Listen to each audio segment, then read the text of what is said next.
Shut her mouth.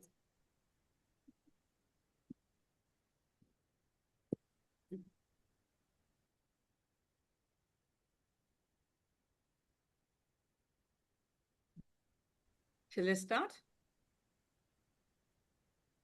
Yes, ma'am, go ahead. Yep. Good evening, dear friends. Dr. Asha Rao here. Much honored to be here with all of you, our elite faculty, and we had a great session yesterday, the 3-day endometriosis certification course. And all of us know that endometriosis is on the rise. There are more than 200 million women world over. And of these, we have almost 30 million women in India suffering from endometriosis. Yet it is sad to see that many times the disease is not recognized in the early stage. It's missed out at the age of 16 to 18 or 20 when they started, and treated only later at the age of 28, 30 or 35 when they're married and want to have a baby or in the advanced stage. So it's very important for us to spread awareness on endometriosis, and this being the month for awareness of endometriosis, I'm very glad that ICOG is hosting such a wonderful course. And I welcome Dr. Sheila, Dr. Ashok Kumar, Dr. Ramani Devi, and all our dear faculty to today's program. And I request Dr. Sheila Mane, the chairperson of ICOG, to deliver her address. Today, I'm just going to say hi and namaste to everybody, and happy that all of you have registered for this. So please be there for all 3 days, and that will definitely help you people. Asha, you can proceed. You can invite Dr. Ashok and Dr. Sadhna. Yeah. We have our dear Dr. Ashok Kumar, Director, Professor, and Head of the Department of OBGYN, Atal Bihari Vajpayee Institute of Medical Sciences, and Ram Manohar Lohia Hospital, New Delhi. He's the chairperson-elect for 2026 for ICOG, and he has been the secretary between 2021 to 22, editorial board member of Indian Journal of Medical Research and Archives of Gynecology and Obstetrics. He is a much respected professor, and sir, I request you to deliver your address. Yeah, good evening. Thank you, madam. Welcome to all of you for this certificate course of endometriosis by ICOG. And it is a commendable job under the leadership of Dr. Sheila Mane, our chairperson, and all the efforts of Pratik Tambe, Secretary, ICOG, and Vice Chairperson, Dr. Sadhana Gupta. Thank you very much for giving me the opportunity to be with you. And I am also thankful to Dr. Ramani Devi, who is the convener of this program with Dr. Asha Rao, Dr. Kanti Bansal Madam, Dr. Mala Raj, Dr. Subhash Malya, Dr. Kabra, and Dr. Asha Rao again for the third day. So, Madam, your name is at 2 places. So, with all your efforts, I hope that this program and this certificate course will be very useful to all our participants, and seeing the popularity of all ICOG certificate courses, I do hope and I wish this program will also gain a maximum height of participations and accolades. So thank you very much, and I welcome all the delegates also and all the faculty who have agreed to be a part of these programs. And today we have eminent faculty as chairpersons as well as speakers. And I do hope that again the participants will get a lot of knowledge and information. So thank you very much, and we welcome you all to this program. Thank you. Thank you, Dr. Ashok Kumar. And I request Dr. Ramani Devi, our dear convener. I request Dr. Sadhana Gupta. Can I just enlarge the CV a bit? Yeah. Dr. Sadhana Gupta does not need introduction. She's ICOG Vice Chair elect 2025, Central Executive Member of ISAR, ISOPAR, and so many other bodies. And she is FOGSI Safe Motherhood Committee Chair 2011 to 14, and she has done commendable job. And Sadhana has held so many positions, FOGSI representative to Suffolk, and she has done so much of work and received so many awards. And I request Dr. Sadhana Gupta to deliver her address. Thank you. A warm welcome to all faculties and all participants who have joined in big number for this certification course on endometriosis. So this ICOG certification course are our ICOG USP, which give you the in-depth knowledge of the subject with the renowned faculties all over the country. So we are very happy that so many people have joined this certification course also, because endometriosis is something which is troubling everyone. It is a chronic, debilitating, painful disease. And right from adolescent to the menopausal age, we find as a OB-GYN a very, very challenging situations. The doctors are supposed to be a co-traveler, a healer, an advisor in this painful journey of women who are having this disease. And in all the 3 days, you will find the usual situations, the basics of endometriosis. Today, you will go insight into the anomaly, like the difficult situation, like what are when we have the Mullerian anomalies, what is when there are the urinary tract issues, and what are the medico-legal aspect as well. Because neither treatment nor disease, everything is complex. The disease, the long-term use of so many drugs, the surgeries are complicating. The surgeries can result into the damage, and they are always double-edged sword. And this makes endometriosis a very, very challenging disease for which all of us, all over the country, we need to be updated. We need to have a good referrals and a good centers of excellence for the endometriosis management, especially in difficult situations.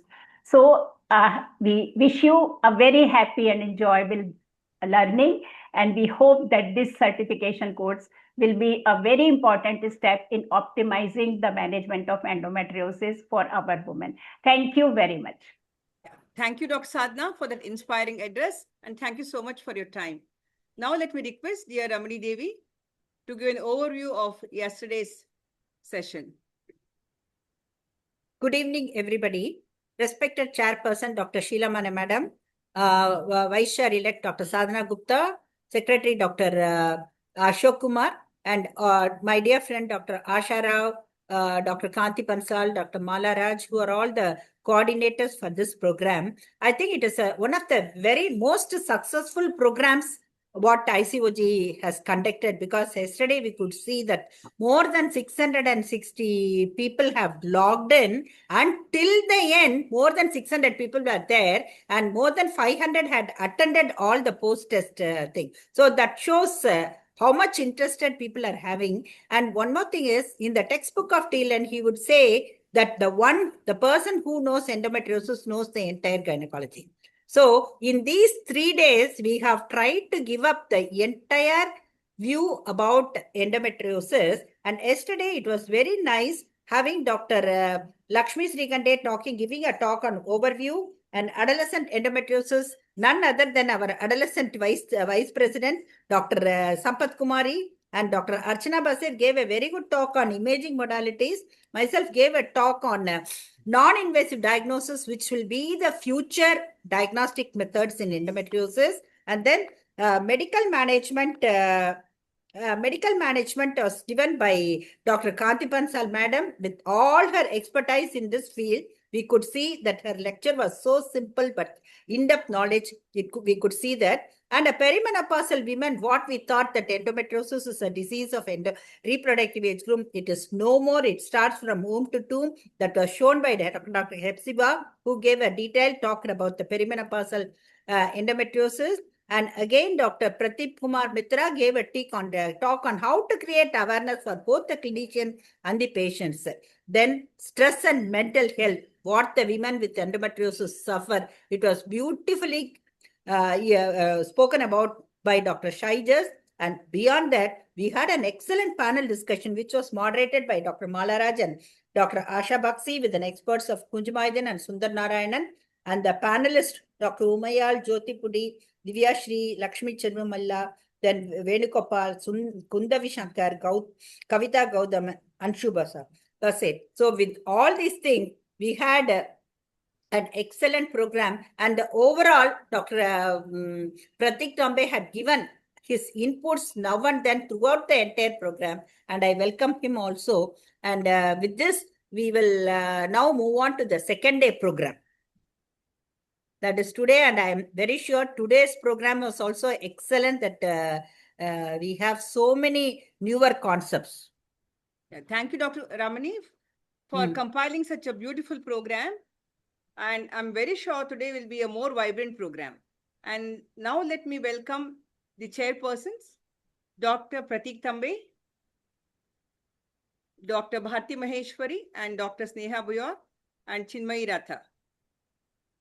I think That was for yesterday, ma'am. Today's Yesterday. chairperson Sorry. are different. Today. Yeah, okay, yeah. Sorry, today's, yeah. Thank you so much for correcting me. And today's program, we have Kundavi Shankar, Dr. Chaitra, Pratibha Singh, and Tarini Taneja. Tarini is already here. Dr. Kundavi is here. Dr. Chitra and Dr. Pratibha Singh. Yeah. Yeah, I request Dr. Whoever is there, let them start, madam. Yeah. Chitra is here? No. If nobody is there, I can do the honors. Tarini madam is there. Yeah, Tarini is well known to all. Excellent reproductive medicine specialist from Delhi. And we have Kundavi Shankar, and the reproductive medicine specialist from Chennai, Dr. Chitra, my colleague in ART from Trichy, and Pratibha Singh, everybody knows. And now let me request Tarini to take over. And first topic is classification by Dr. Priyanka Dilip. Dr. Tarini.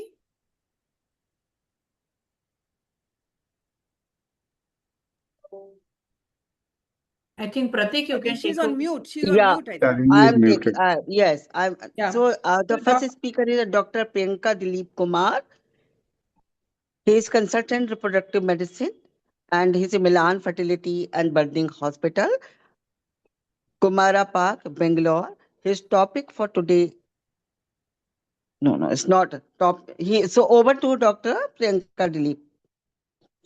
Very good evening to everyone, and sincere thanks to ICOG team, Dr. Sheila Mane, Dr. Pratik, Dr. Ramani Devi, and the conveners for today, Dr. Asha Rao and Dr. Mala, for giving me this opportunity to present this topic, which is so diverse and enigmatic. So my topic is classification of endometriosis. So I will start sharing the screen. Yes.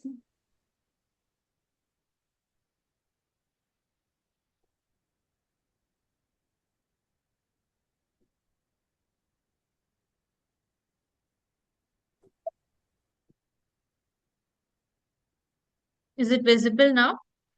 Yes, ma'am. Make it full screen, ma'am. Yes. Endometriosis is a very common benign disease in gynecology with varied symptoms like cyclical pain, bleeding disorders, infertility. The manifestations are so diverse. It primarily affects the pelvic organs, but it also has effects on the neighboring organs and extraperitoneal structures extending up to pelvic sidewall and outside the pelvis as well. The symptoms of endometriosis are influenced by the activity of these foci. Sometimes the foci may remain asymptomatic and sometimes may cause complex symptoms like pain, infertility, and hormonal imbalance. The worldwide prevalence is around 176 million, and the classification of endometriosis has remained controversial and challenging due to many manifestations of the disease, whereas the focus has been on anatomy, histology, and disease burden for surgical staging, but more recently on prognostic values. So all the efforts have largely struggled to yield a suitable solution to enhance the utility of this disease classification in endometriosis related symptom management, prognosis, recurrence, association, quality of life, and other elements. A lot of things need to be taken into consideration. Why is classification so important? Because we need to standardize diagnosis and treatment and help healthcare providers to communicate effectively about the disease severity and to plan appropriate management strategies. The single classification system has not been universally accepted. Every classification system has its own strength and limitations. In this presentation, I'll be talking about the revised ASRM, the NCAN classification, endometriosis fertility index, and the AAGL classification. The ASRM criteria is designed to evaluate severity of endometriosis and to guide treatment. It mainly assigns score based on location, that is the presence of endometriosis on ovary, peritoneum, or other pelvic structures, and extent of involvement, and such points are assigned. So the scoring system is stage 1 is a score of 1 to 5, stage 2 is mild, 6 to 15, stage 3 moderate is 16 to 20, and stage 4 severe is more than 40. So this is the chart, the revised ASRM. We have the patient's name, the date, and then what is the method of surgery, the scoring system as I have mentioned. So here, as we can see, the peritoneum, whether superficial or deep lesions, less than 1 centimeter, 1 to 3, and more than 3 are accordingly given a score. So larger the lesion, higher is the score. Similarly, for the ovary, superficial and deep lesions are assigned a score. The POD obliteration, if it is partial, 4 is assigned, complete, it is already 40. The adhesions here, they have elaborated whether they are flimsy or dense adhesions. Less than 1/3 gets a lower score, more than 2/3 will get a higher score. Similarly, adhesions in the tube are also categorized and scored. If the fimbrinated end of the fallopian tube is completely enclosed, then we have to change the point assignment to 16. Any additional organs affected have also been noted here, and associated pathology can also be noted. To explain to the patient after surgery, we can use this diagram if it is normal tube and ovary, and if the tubes and ovaries are abnormal, then this diagram is used. This is the one which we commonly use to explain to the patient also after surgery. It has global acceptance and it's widely used. It's easy to use. It's helpful for physicians to explain the degree of endometriosis in simple terms. But its disadvantages are there is a difference between histologically diagnosed endometriosis and visually diagnosed. Reproducibility is poor. Severity of pain and infertility are not correlated with the stage and does not consider the presence of deeply infiltrating endometriosis in different sites such as the uterosacral ligaments, the bladder, vagina, and bowel. So they've come up with the NCAN classification system, which provides a complete assessment of superficial, deep, and extragenital endometriosis findings in contrast to the revised ASRM classification, and it is applicable both in diagnostic setting and intraoperatively. It was created because the ASRM system is used widely, but it is mainly describing superficial peritoneal and ovarian endometriosis. It does not adequately capture the complexity of deep lesions that infiltrate the organs. This NCAN system fills this gap by offering a topographic and severity-based description of endometriosis. This is the chart. Here we have PONT, that is peritoneum, ovary, and tube. For the peritoneum and the ovary, the size of the lesion is assigned. If it is P1, it's less than 3 centimeters. The 2 is given to 3 to 7 centimeters, and 3 is given for more than 7 centimeters. Similarly, for tube, we have whether the presence of adhesions, motility, patency test is done, and depending upon the extent of involvement, it is 1, 2, and 3. 3, it is pelvic side wall, uterus, bowel, and uterosacral ligament. For deep endometriosis, the system divides the pelvis into compartments. So there is A compartment, which is rectovaginal septum and vagina. B is uterosacral ligaments and pelvic side wall. And C is rectum and sigmoid colon. There are additional categories as well. There is FA for adenomyosis, FB for bladder involvement, ureter involvement, FI is intestinal involvement, FO is other locations, and the grading or the severity within each compartment is lesions up to 1 centimeter will get a score of 1, 1 to 3 will get a score of 2 as it's been shown here, and greater than 3 will lesions greater than 3 centimeter will get a score of 3. So one example is that if it is B2, C3, F, D1 means a moderate lesion, 1 to 3 centimeter in the uterosacral ligament, a large lesion in the rectum or sigmoid, that is C3, and a small lesion in the bladder. Advantages of this system is there is a precise anatomical map of disease spread, and it's good for surgical planning and radiological reporting. It can facilitate a better communication between clinicians and helps to predict surgical complexity and other complications as well. The next one is the endometriosis fertility index. On the left side is this form, and this is a clinical scoring system designed to predict the chances of natural conception after surgical treatment. It's a 10-point scoring system. 5 points are for the historical factors. 5 points are given for the surgery.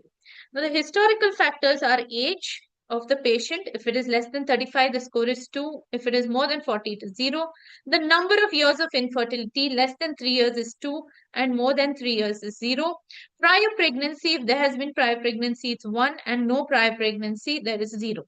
Coming to the surgical findings. Now, there is something called as least function score at the conclusion of surgery.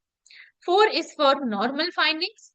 3 mild dysfunction, 2 is given for moderate, 1 is given for severe dysfunction, and 0 if it is absent or non-functional. So accordingly, the fallopian tube, the fimbria, and the ovary are scored. And these, the left and the right side, the scores are added up and a least function score is calculated. Then according to the least function score, a point is assigned here. So if it is 7 to 8, high score, it gets a higher point of 3. If it is a low score, it gets 0 points. Then they take American Fertility Society endometriosis score. If it is less than 16, it is 1. And if it is more than 16, it is 0.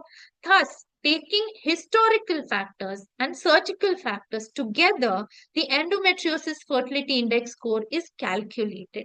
And based on that, the likelihood of pregnancy of the patient following surgery up to 36 months is given to the patient. So the key features of the endometriosis fertility index is it predicts pregnancy rates in women with surgically confirmed endometriosis who attempt non-IVF conception. So we know it has 2 components, the historical factors and the surgical findings. So a low score of 0 to 2 would show a very low chance of natural conception, whereas as the score increases, the chances improve, with 9 to 10 score having a high chance of natural conception. The next one is the AAGL scoring system. That's the American Association of Gynecologists. This came out in 2021, and this is a newer classification system. It was designed to address the limitations of the older ASRM staging system. Instead of focusing only on lesion size and location, the AAGL system emphasizes surgical complexity and anatomical involvement. As it is shown here, also different sites have been assigned different scores, and then we have a total score depending upon the stage 1, 2, 3, or 4. I would come back to this. So the structure of the AAGL classification, the sites assessed are peritoneum, ovaries, tubes, rectovaginal septum, bladders, ureter, bowel, diaphragm, and other extrapelvic sites. And the scoring system is based upon the extent of disease, superficial versus deep infiltrating, and surgical difficulty. Total score is summed up across all the sites to give a final classification, and then the score is grouped into levels of surgical complexity. For example, an ovarian endometrioma, larger cyst, or adherent to surrounding structure will score higher. Deep infiltrating endometriosis involving bowel, bladder, ureters will carry a higher score. A smaller peritoneal lesion would carry a lower score. So coming back to the diagram, as we can see here, if it is supposing it is the ovarian involvement, if it is superficial, it would score less, but more than 3 centimeter lesion would be given a score of 7. Similarly, for ureters, fallopian tube, depending upon the degree of involvement, would score a higher score. And POD obliteration would also be scored along with rectum, sigmoid colon, rectovaginal septum. On the other side, we also have involvement of bladder and small bowel, cecum, or appendix. So stage 1 has a total score of less than 8, but stage 4, the score is high, more than 21. So key features of this classification is anatomy based. It has surgical complexity scores. It correlates with patient symptoms. It is designed to better reflect patient experience, particularly pain and infertility. And it is comprehensive because it accounts for deep infiltrating endometriosis. And the scoring system has a total score intraoperatively, and it helps to standardize reporting and may guide treatment planning and prognosis as well, as compared to ASRM, where the focus is on lesion size, superficial versus deep. Here the focus is on anatomical location and surgical complexity.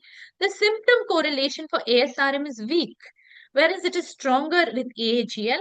Deep infiltrating endometriosis is poorly represented in ASRM. It is explicitly included here, and it has usefulness, as we said, for surgical planning and clinical decision making. There is also this patient information leaflet released by ESHRE, which shows the ASRM staging scale, where minimal, mild, moderate, and severe, that is stage 1, 2, 3, and 4, and the symptom severity scale. And it can be seen that the patient may have minimal stage endometriosis according to ASRM, but might have severe debilitating symptoms affecting her quality of life. Whereas in some cases, the patient may actually have widespread disease, large endometriomas, and dense adhesions, but might only be complaining of a moderate regular pain, which will impact some of her activities. So stage of disease does not indicate symptoms, nor necessarily optimal treatment to manage those symptoms. In conclusion, I'd like to say current classifications provide structure but may remain limited in correlating symptoms and outcomes. Most focus on surgical findings, overlooking pain, severity, fertility, and quality of life. A unified multidimensional system is needed to integrate clinical imaging and patient-reported measures. Standardization would improve research and guide more personalized treatment. Endometriosis classification is evolving. Future progress depends on collaboration between clinicians, researchers, and patients. Thank you. And also the March is also considered as Endometriosis Awareness Month.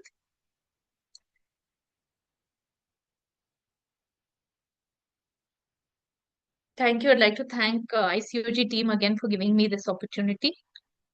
Dr. Tarini, do you want to take over?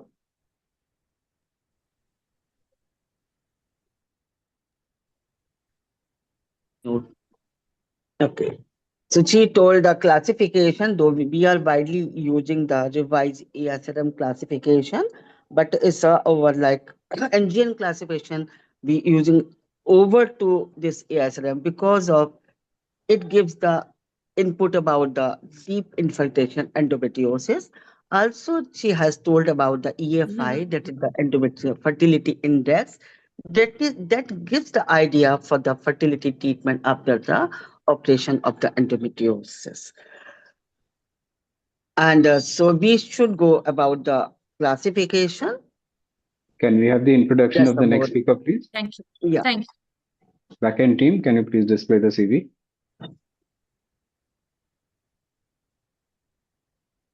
Yeah, next speaker is Prabha Desai, and she will speak on DIE.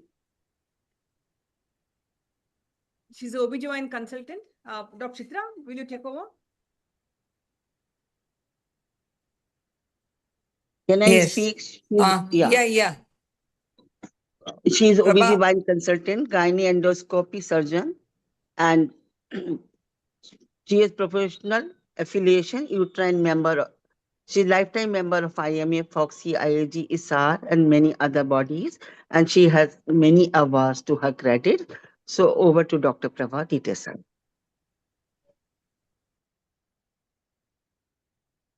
Dr. Prabha? Yes. Am I audible now? Yes, you're. Yes.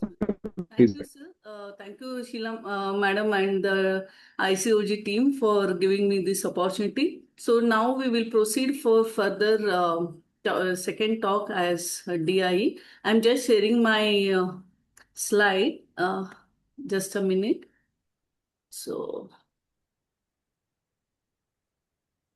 yeah, is it visible? Yes, ma'am. Yeah, you can go full screen, ma'am. Yeah. So,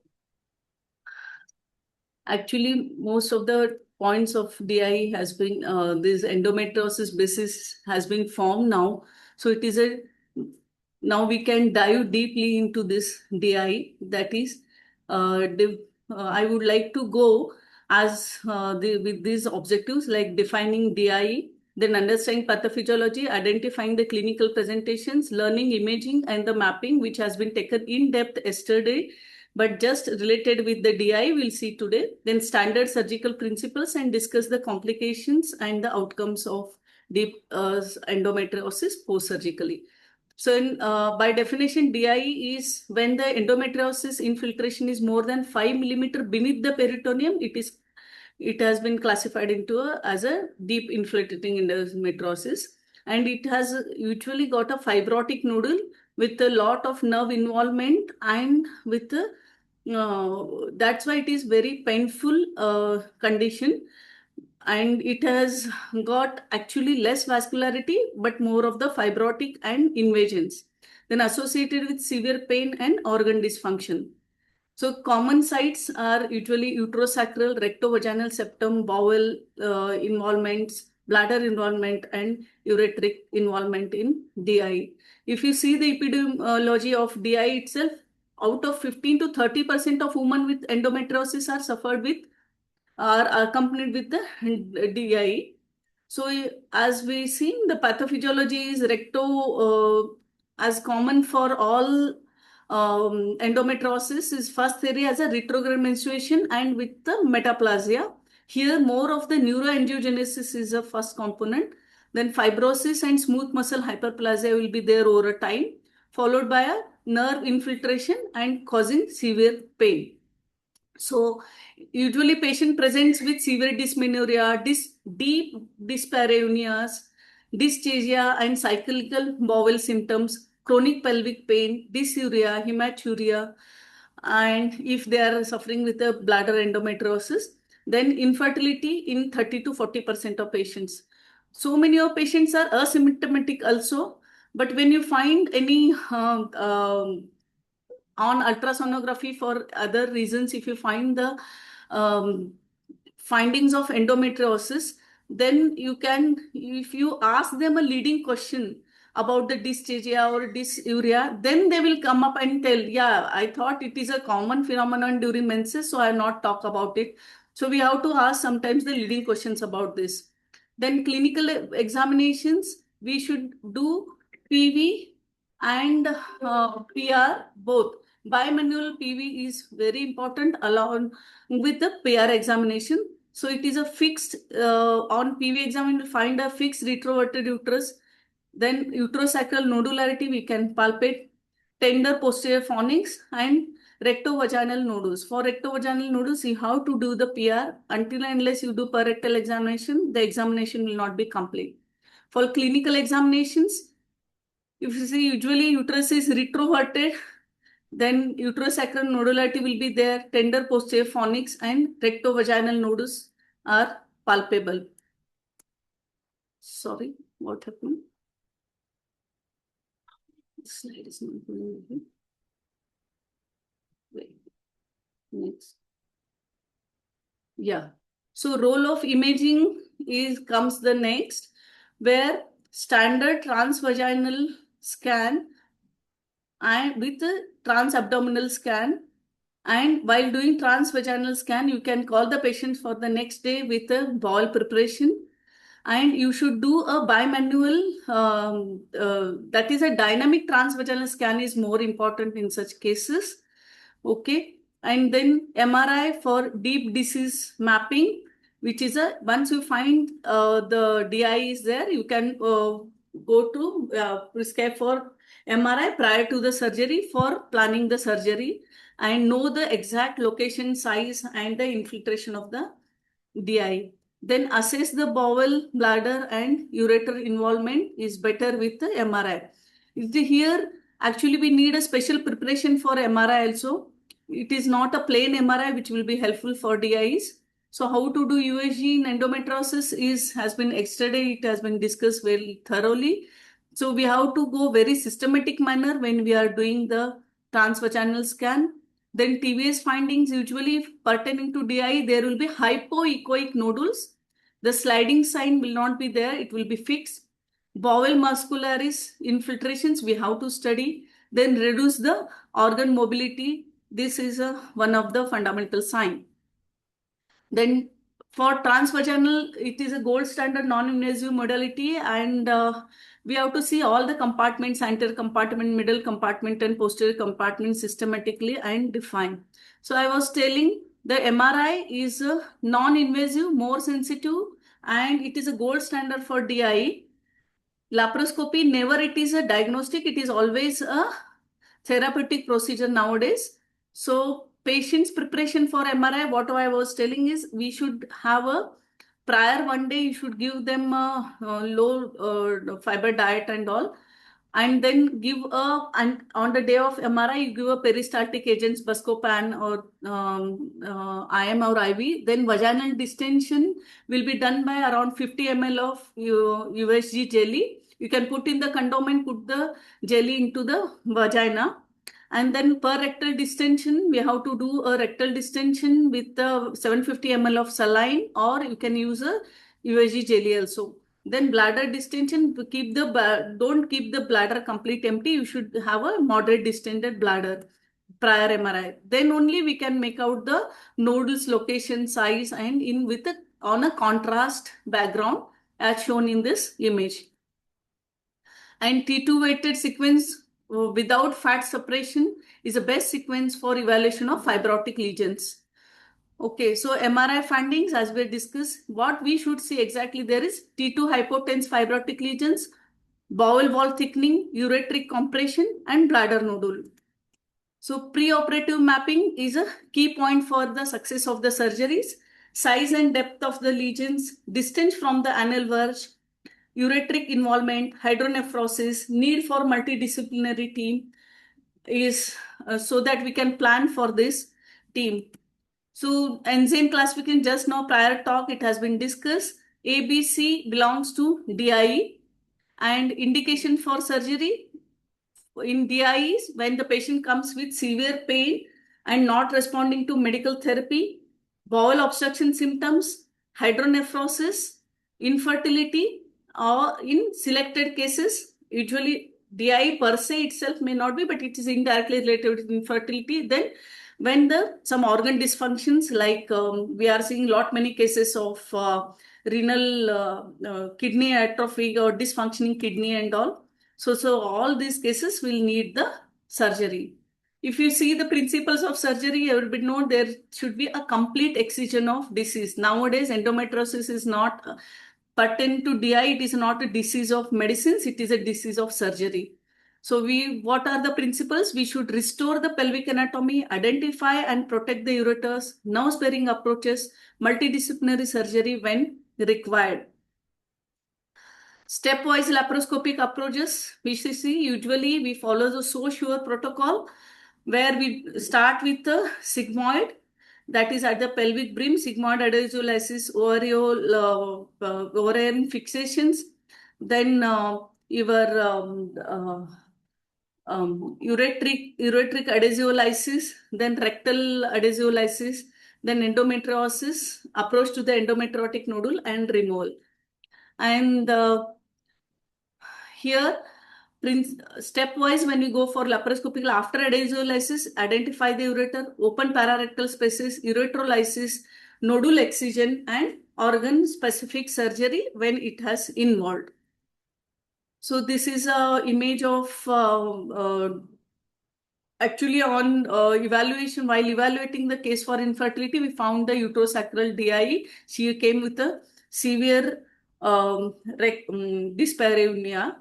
So here what we advise in such cases is a shaving versus excision. Here even rectum has been involved. So, and we should try to spare the nerves for young patients. Rectovaginal DIE technique depends, are three techniques: shaving, disc excision, and segmental resection. Most of the cases will be cured in, are usually detected in shaving stage. So not all patients require a segmental resection.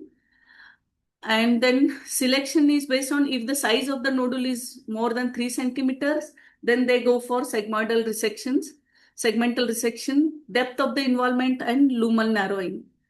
So bowel DIE is when we go for shaving, when there is a superficial lesion and less than 3 centimeter localized area.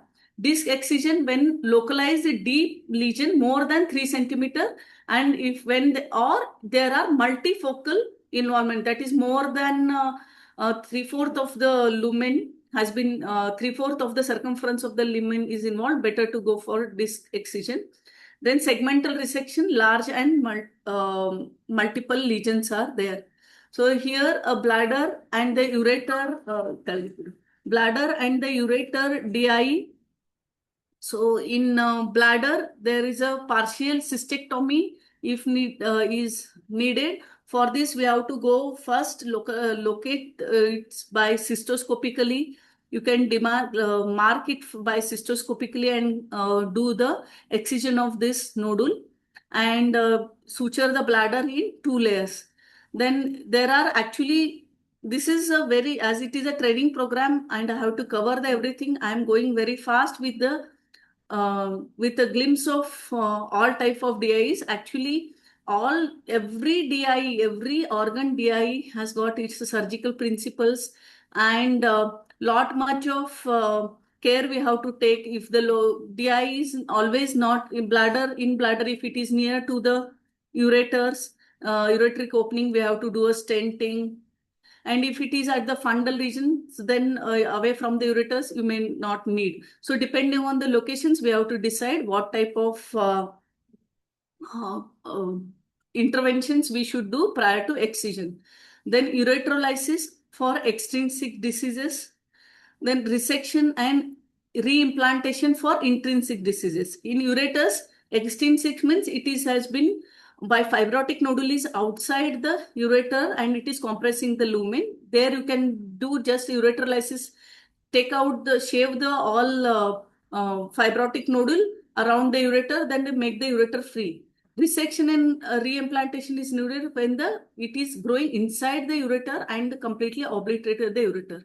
Then 2-layer closure is essential for bladder, and then Foley's to be kept for long duration, 10 to 14 days. So this is one of the ureteric extrinsic type of endometriosis, where you can see actually after doing the hysterectomy, the nodule is here. Okay. And it is engulfed in the ureter completely, except the posterior surface, anterior surface, posterior surface, everything has been involved in this. So segmental resection with reimplantation has been avoided for such patients if you do for proper ureterolysis. Here the medial aspect at the lateral pelvic wall, the nodule is very hard. First, split the nodule. You cannot take out the nodule completely in one go. So first split the nodule and then take out the nodule adjacent to the organ and to the lateral pelvic wall. This is a lateral wall of the ureter, lateral side. You can notice the peritoneum is so much thickened there. This is a sign of inflammation and fibrosis.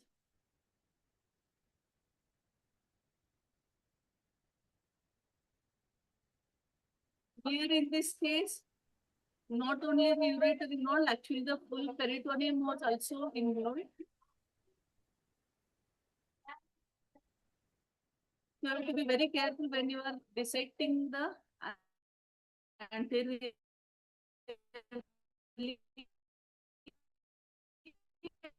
and taking out the cravings and essential. Identify the hypogastric nerves, then preserve the inferior epigastric plexus, and prevent the bladder bowel dysfunction. If you spare the nerves, post-surgical, there will not be much complications. So what complications we expect in the post-DI surgeries? Usually or during surgeries like ureteric injury, bowel leak, fistulas, bladder dysfunctions, and rectovaginal fistulas. So these all are can be prevented if you have a multidisciplinary teams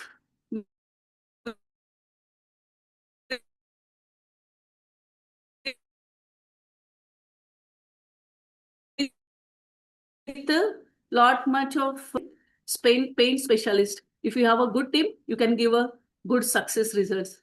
So outcome will be after surgery, the pain relief is 70 to 90%, improved quality of life, recurrence of 10 to 20%. You have to explain to the patients. Then it requires a long-term follow-up. So post-operative care, if needed, hormonal suppression, fertility sparing. Fertility should be planned immediately within 3 months of the surgery, and long-term follow-up should be done. So I would like to end my talk with key take-home messages that DI is a complex surgical disease. Imaging and mappings are essential. Engine helps in surgical planning. Nerve sparing and multidisciplinary approach improves the outcome of the surgery and gives a relief to the patients. Thank you. Thank you, one and all.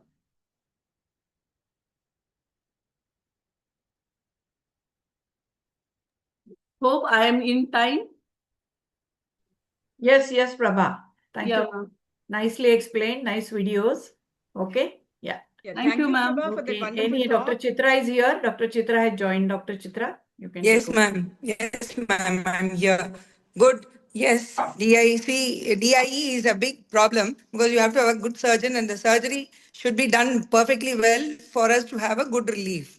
And of course, though the infertility patients don't present to you with DIE, their symptoms may tell you that you have warned that you need multidisciplinary approach when you do a laparoscopy. Yes, madam, I agree with whatever she says. Good talk. Thank you. Yes, ma'am. Thank you, ma'am. Chitra, you can Shall we move on? invite the... Next speaker, madam. Can I have? Yes. Yes, I invite Dr. Tanveer Singh.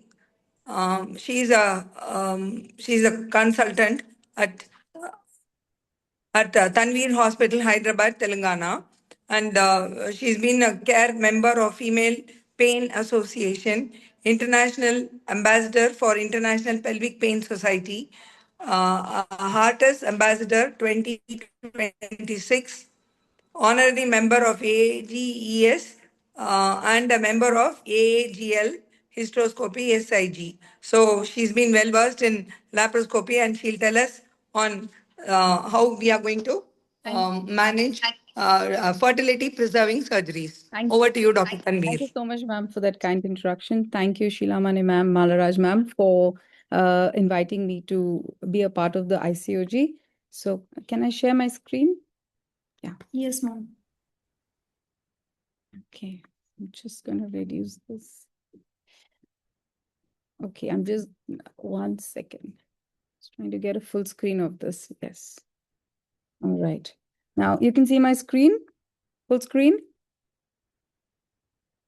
Yes, ma'am. Yeah. So thank you. Today, the topic given to me is fertility sparing surgery in endometriosis. Thank you, Dr. Prabha, for covering DI. I did not cover the DI part because you already have it. So I'm going to stick to mainly the fertility enhancing part, which I will talk about. So I have no financial disclosures. So the learning objective for my talk is to identify when surgery is helpful and when it is harmful, demonstrate techniques that preserve the ovarian reserve, and integrate surgery with ART and fertility preservation. I hope I do justice to it. So when we talk about endometriosis, how does it have an impact on fertility? So endometriosis affects up to 50% of infertile women, and ovarian endometriomas occur in 44% of the endometriosis cases. So the mechanism is basically inflammation, which we do understand now, of these lesions, ectopic lesions, that is the endometrial layer, which is outside of the uterus. It impairs the oocyte quality, the tubal function, and also the endometrial receptivity, which is quite reduced. The The impact is it reduces I'm only focusing on fertility, so I'm not even going towards the pain. So it basically reduces the natural conception rates and the ART success rates. So the rationale to treat it is when the endometriomas are large, more than 3 centimeters, then probably excisional approaches may be favored. So there's still no proper answer to it, but I will try to answer it.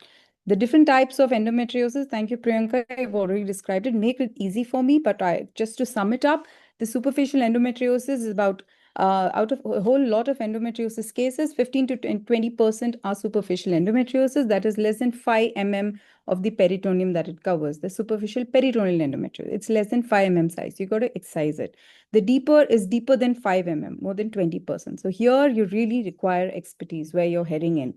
And then the ovarian endometriosis, the endometriomas constitute about 2 to 10% of the reproductive age group, and out of whom 50% are infertile. And this is how it impacts the fertility, which we've already spoken about.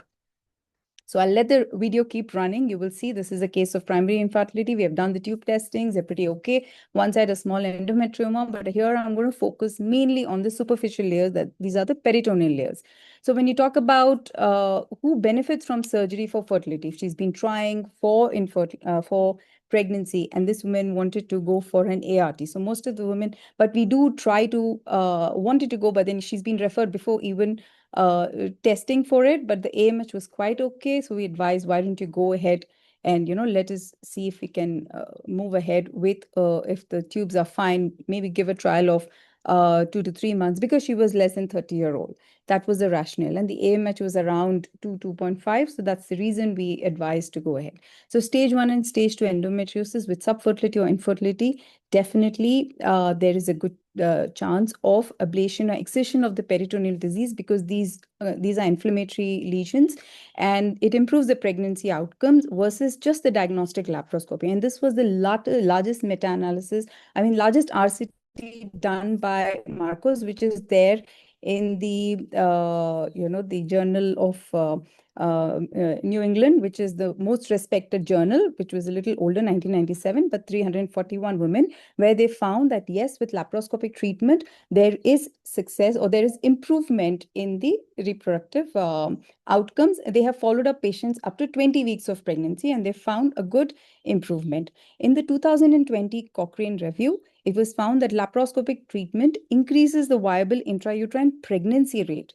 So the odds ratio increases by almost 1.89%, that is almost 2%, that is 89% higher odds of having pregnancy versus just doing a diagnostic laparoscopy and coming out. So if you see the lesions, probably it's a good idea to remove it. So, but the key points here to understand is we still don't have data on how many go in for a live birth rate, whether the pain is really benefited, and if the technique, which technique is superior. And the only key point here is that younger age, good ovarian reserve, and short infertility duration definitely has a better reproductive outcome. So the different defined fertility sparing surgical techniques are laparoscopic cystectomy, which is a gold standard for endometriosis of more than 3 centimeters, which has a lower recurrence rate, but the side effect of it is it has a greater impact on the ovarian reserve. That is, the AMH falls much further. Ablative methods, CO2 lasers and plasma, may cause less thermal damage, but the recurrence rate is slightly higher. Sclerotherapy, these are emerging techniques. We don't do it. I don't do ablative nor sclerotherapy. If anybody does, I'm more than welcome to please make a comment on this. The DI resection is lesion-specific approaches, which requires a multidisciplinary planning. So when we have a DI resection to be done, I do have my surgeon coming in. I do most of it. And if there is any shaving or anything required, that's where he comes in to help me out. But I do up to grade 4. So how does endometriomas really cause trouble? As you see, the ovarian endometriomas, they have an oxidative stress. It causes mechanical stretching. There is follicular depletion. And yes, there is reduced ovarian reserve. There is reduced AMH, and there's reduced antral follicular count. So stripping technique is the gold standard as of now for complete removal, but carries the risk of ovarian damage, because even histopathologically, it has been found that normal ovarian follicles do come when you strip out the endometrioma because it's so adherent and it's tough. Sometimes there are different stages of it.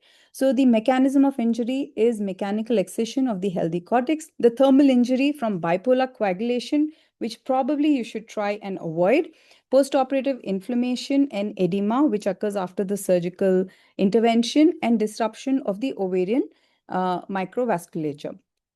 The effect on the ovarian reserve is the AMH falls by almost 40 to 50%. This is an overall decline. Well, if it's unilateral, that is about 39%, but if it's bilateral, then it's about 57%. Now, when is surgery really justified in these patients? When there is severe pain, when there is suspicion of malignancy, when the cysts are large. So, X-ray does not have a clear-cut cyst size, but ideally more than 3. If it's recurrent, I mean, if it's the failures, ART does fail. And the other thing is they do not recommend, X-ray does not recommend surgery as a first line. And if there is technical difficulty for ART, so it is not recommended routinely. And most importantly, you must do a preoperative AMH assessment to guide, to have a clinical guide. And this is because you can give the women an option of ovarian, preservation, fertility preservation, either embryo or oocyte, especially in the younger women. And that itself benefits in the future, especially younger than 35 years. If they're not planning to have kids anytime sooner and undergo surgery because of other reasons like pain, it's a good idea to go ahead for fertility preservation. So once you see, the other technical thing is if you put in vasopressin, which is available in India, which we do very often, it's easier to pull out. And when you go closer to the hilum, try avoiding, pulling out too much. If it doesn't come easy, you can cut it with the scissors possibly and use micro, cautery to just cautery or just put in a suture, which I will be showing a little later. So the technique does matter. This was a young woman, 20-year-old. And preoperatively, yes, we do document. Luckily, the AMH was good. The follicular count was good. She was having severe pain. And also look if she's had previous surgeries. You consider fertility preservation discussion with her, whether, you can go ahead, which we did. And actually, the problem with this one was it was very difficult to even approach. So we did discuss the options. We did discuss that, look, we may have to go for surgery. We don't know how your future, this thing will be, but the plane definitely will come down. She was not married. She was never been sexually active, but we went ahead with the surgery. And what we got to remember is that intraoperatively, sorry, my video is not that great. I just tried to edit whatever I could, and I'll try running it a little faster. I think it's not much anyway. So minimal bipolar or on the ovarian cortex, avoid using bipolar. Minimal, prefer suturing. I do suturing. I don't use hemostatic agents. If I have to use suturing, I actually first pack it and I keep it till I check the rest of it. Or if I need to do the DI part of it, I do that. I finish it. I try to do gentle stripping, that as you can see here. And we avoid unnecessary cyst excision. Sometimes it's challenging because you're exhausted, you're tired. Sometimes normal also comes out. Normal ovarian tissue does come out. So the clinical outcomes here is pregnancy and live birth rate are as reported. Depending on the endometriosis fertility index. I think Priyanka has already elaborated, so I just put it smaller. I actually took out the slide thinking she's already spoken on it. So if the score is low, then the live birth rate ranges from very low 0% to maybe 1 or 2%. But if it's higher, it is almost 91%. And for stage 3 and 4 resection, 63% is the live birth rate. So this EFI score is higher. Cystectomy outcomes, again, at 5 years was found to be 64%. And for DIE surgery, obviously, it's much lesser, 51 to 52%.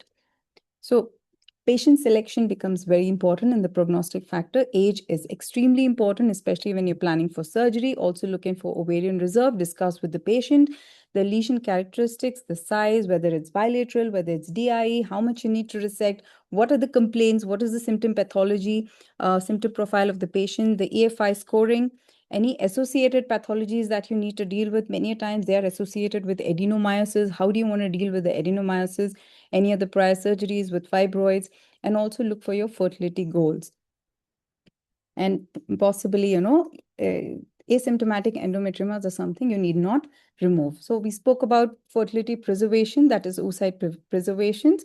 Recurrent endometriomas, indications are usually recurrent endometriomas when they've undergone multiple surgeries. You don't want to put through them again another surgery. Bilateral endometriomas of more than 3 centimeters, large unilateral endometriomas of more than 5, and younger patients. So there was one observational study of 144 women where they reported that 46% eventually utilized the cryopreserved oocytes. So as of today, fertility preservation is not like a blanket statement or offered very routinely, but I think it is increasing.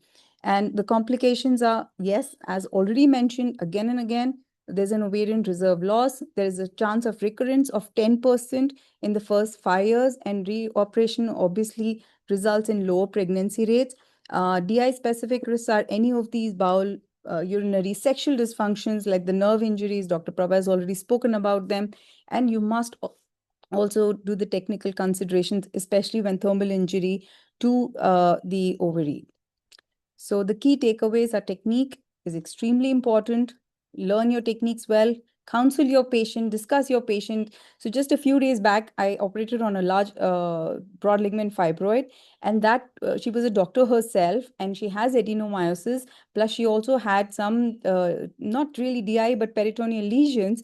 And we discussed it before, and she actually told me, don't touch anything, just do that. I said, there can be a problem possibly, but she said, don't. So this is a dilemma. You want to help them, but if they're so sure that they don't want you to do it, so we just don't. So either we put them on medications, oral medications. So I want to end my talk by saying endometriosis should be viewed as a chronic disease that requires a lifelong management plan with the goal of maximizing the use of medical treatment and avoiding repeated surgical procedures. So before I end, I think I'm just going to jump back to my first slide. How many of you know about this movie called This is Endometriosis, which just won the BAFTA award? And if you see it, it's on YouTube. It's a very interesting movie, very short, just about 20 minutes. And it talks about this lady undergoing repeated and repeated surgery. And probably she indicated that she landed in a hysterectomy at a very, very young age. So in a span of 2 years, I think she had about 4 or 6 surgeries. She mentioned about ablation. She mentioned about laser therapy. Then I think she got the right treatment and she was pain relieved. And she could not have children, and that was one of her desires. So I think as doctors, we have to really discuss. This was, I think, in UK. So it's a very interesting movie. So I guess it'll be interesting to go and watch it. Thank you. I think Dr. Anu Chawla, chairperson of Endometriosis Committee, did mention about it yesterday when she addressed. Yeah, good. Yeah. Good job, Tanvir. Thank you, ma'am. Good.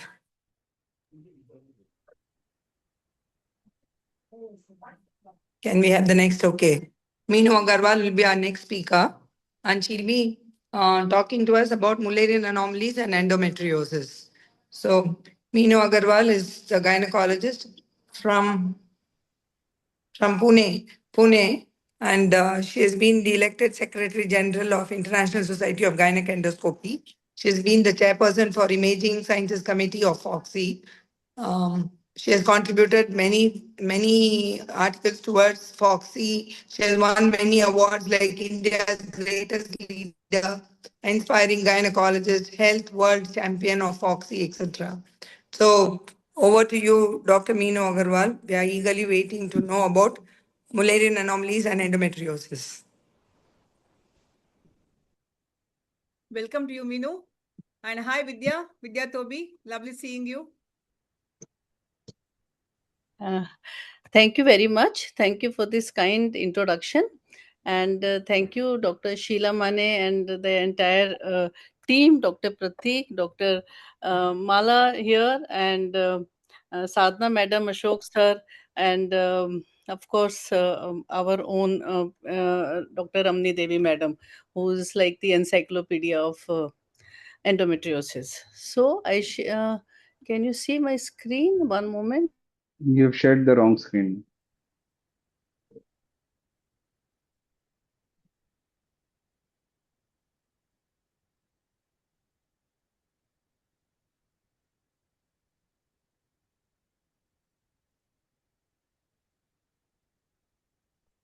What happened? She logged out. Huh? Minu is No, I there. think she shared the wrong screen, so she's stopping sharing and sharing again.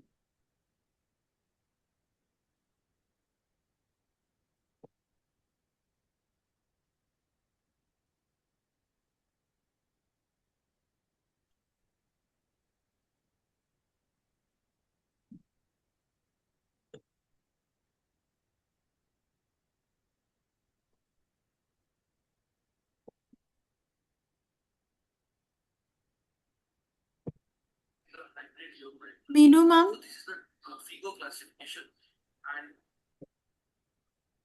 Who is the next speaker? I'm here, Sheila madam. Okay, so I'm just sharing my screen. I think the last time I was sharing the screen, it got disappeared. So I'm just sharing it again. I don't know why it is happening like this. Just give me a second. Can you open the presentation and then share that particular screen? Okay, I'll do that. Yeah, perfect. Yes. Now you can go slideshow. Okay, Awesome. okay. All right. So hello and good evening, everyone. I'm so sorry. One moment. Okay, so hello and good evening, everyone. So I shall be talking on the uterine anomalies and endometriosis and how to understand their interplay. Why are we even talking about anomaly and endometriosis? And is it more common in patients who have uterine anomalies? So when we talk about the complex anomalies, we have to look at the embryology, the pathogenesis, diagnosis, surgical management, and what is the future directions. And of course, AI has to be there in every presentation. So when we look at the embryogenesis, we understand that in the sixth week itself, the Mullerian ducts they start developing parallel to the mesonephric ducts. Then there is of course a ductal fusion followed by the canalization. Now, any time there is a disruption either in the fusion or in the canalization, that is when we have something called an congenital anomaly of the uterus. So the fusion defects like bicornual uterus or the resorption defects like complete septum, partial septum, which we shall discuss one by one. So all of these are the possibilities that can happen in an anomaly, in a congenital anomaly. So, like we discussed the Enzian classification, we know that we want to make everything more kind of reproducible. Okay, so it is not objective or subjective to one person, but it should have a clear cut classification so that the patient goes to another doctor, they should get the similar information. So when we talk about the uterus, we can divide it into U1, 2, 3, 4, 5, whether it is dysmorphic, septate, bicorporate, it is bicornuate, or it is aplastic uterus. And then we can have the cervix again, normal cervix, septate cervix, double cervix, or there may be. So all these classifications are there, and we can write U1, C1, V0. So if it is a septate uterus, only septate uterus. So U2 cervix is normal, we can put C0, vagina is normal, we can put V0. So we don't have to write a uterine septum. If we write only U2, C0, V0, we know that what we are talking about. So this is how a normal cavity would look like, and this is how a unicornuate uterus or half the uterus which is present would look like.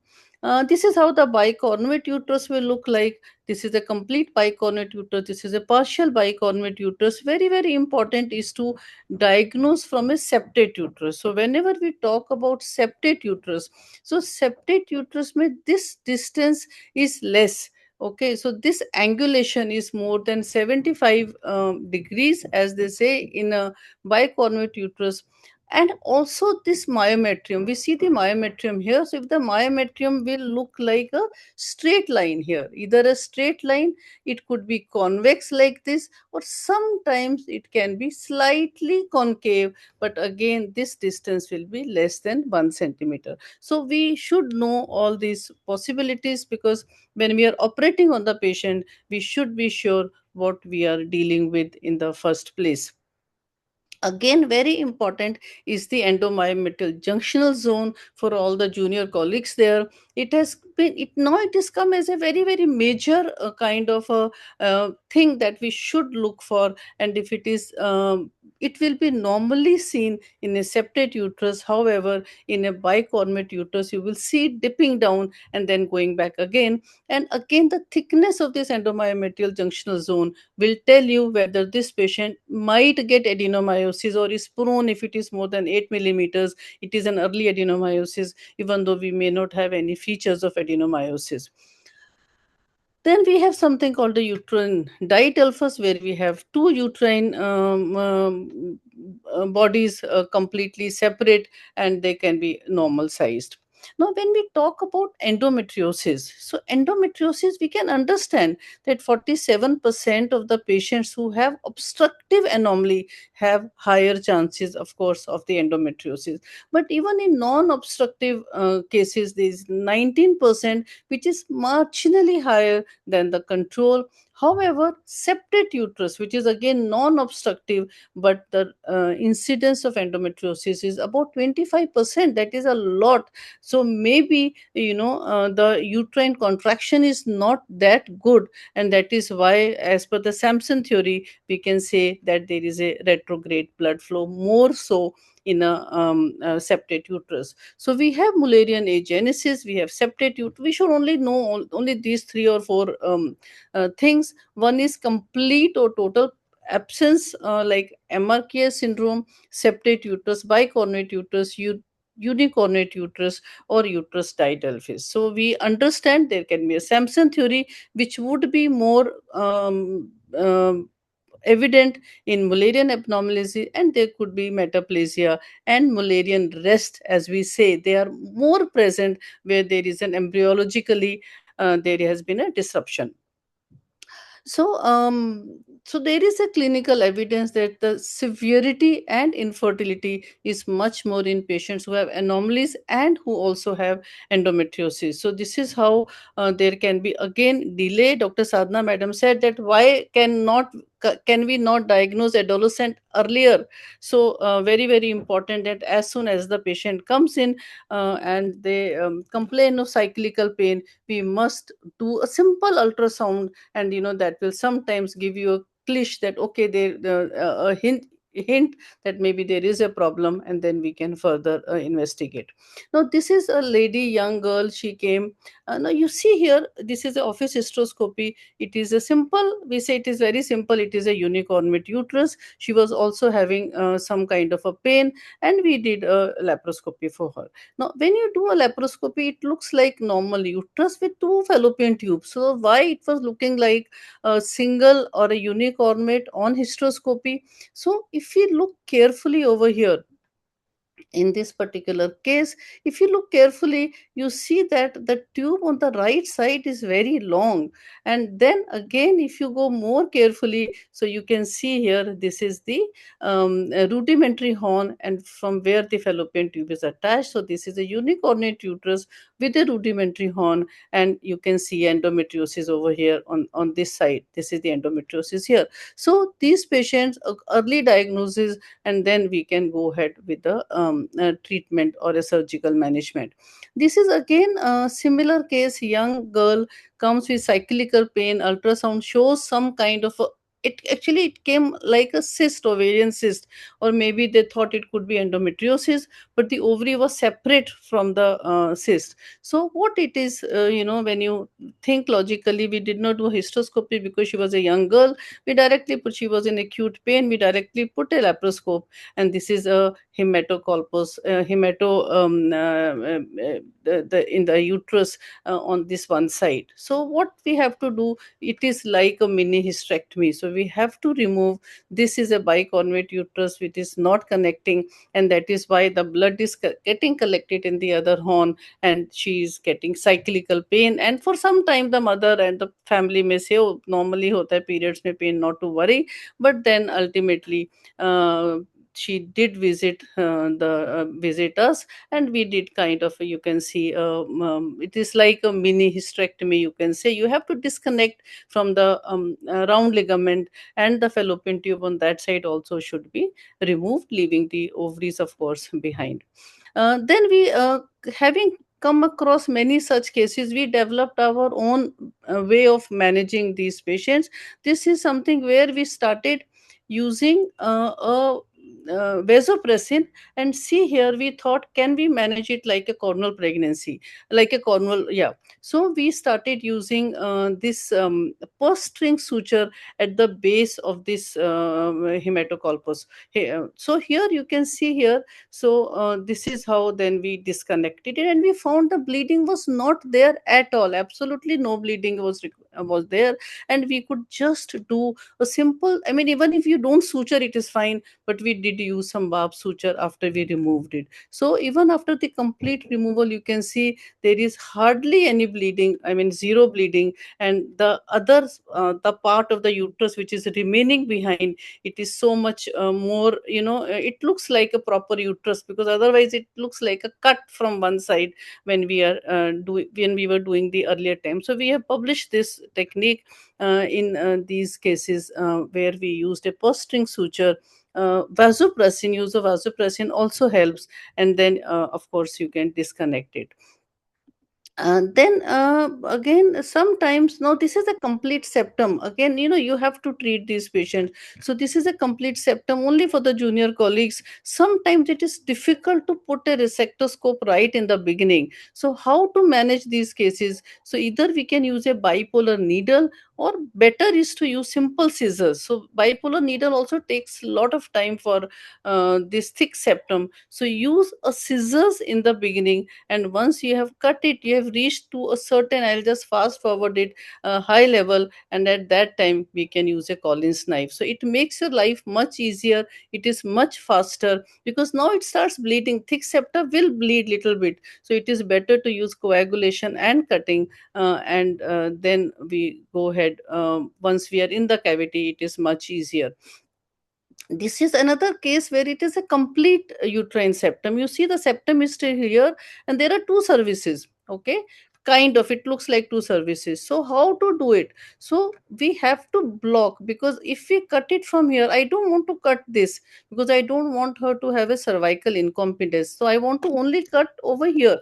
So I want to only cut this part of the septum, leaving this behind, so that she has no cervical incompetence. So it is a good idea that you put a Foley's catheter on one side. So once you put a Foley's catheter on one side, other side you put your hysteroscope, and you start cutting. And once I will fast forward it. Once you start cutting, at some point of time you will see this Foley's catheter coming in the view, and then you can go from up to down, and the septum, some part can be again cut with scissors, and then you can get a nice cavity without the fluid leaking from the other side.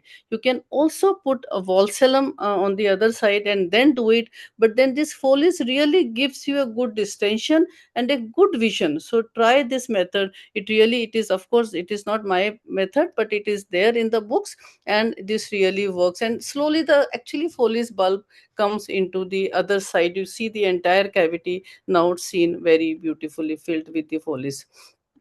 I can just remove some videos. And sometimes in patients where you have, there are wet vesicular lesions, which are the inflammatory reactions caused by the ectopic. Yeah. So this is the inflammatory lesions that we can see on the peritoneum. So these patients, whenever we are doing any kind of a surgery for them for anomalies, we must look at the peritoneum. And we don't normally do any butterfly kind of an excision, but the lesions where we are seeing more than 1 centimeter, we inject normal saline just under the lesion, and you take scissors and just resect it. Small endometriotic cyst also should be looked for, and then they can be managed, just like Dr. Tanveer and other people have already shown how to go ahead for a fertility preserving surgeries, because this is again very, very important to preserve their fertility. complete didelphus uterus also, it is there. No, I mean, I have not seen many, but we do see, especially in infertility. The only challenge is why we should understand it, where to transfer your embryo. So if you look at both these, they look same exactly. So you just have to do, ABCD, and you decide where to put it. However, if one is bigger than the other, or the more normal size, then you put it in the normal sized one and not in the smaller one. So these things we have to again keep in mind.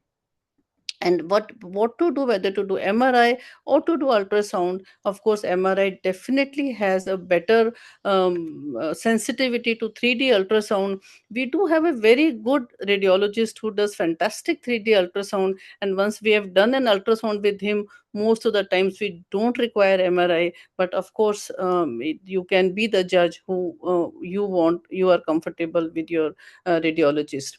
So a good screening, good endoscopic, good imaging, good endoscopic review, and then surgical mapping, and then going in for the surgical treatment for the patient. And especially in adolescent patients, we have to be very, very careful, especially about the pain relief. So they may come with pain very early, 13, 14, 15 years or 12 years, she comes with pain. So we should not just give painkillers, just a basic ultrasound we should do, and keep in mind the possibility of any anomaly, uterine anomaly, which is causing a retrograde flow, causing any kind of a endometriosis, endometriotic cyst, or sometimes it can also be a hematocolpus. So that hematoma in the pelvis. So while we are doing the ultrasound, also keep in mind, because the Mullerian abnormalities can be associated with urinary tract abnormalities. So look for the KUB, kidneys, urinary ureter, and the bladder. That is again very, very important. And keeping in mind that a good MRI, keep AI driven diagnostic imaging. Of course, a delay in diagnosis is most important weakness that we have, and a risk of inappropriate surgical intervention.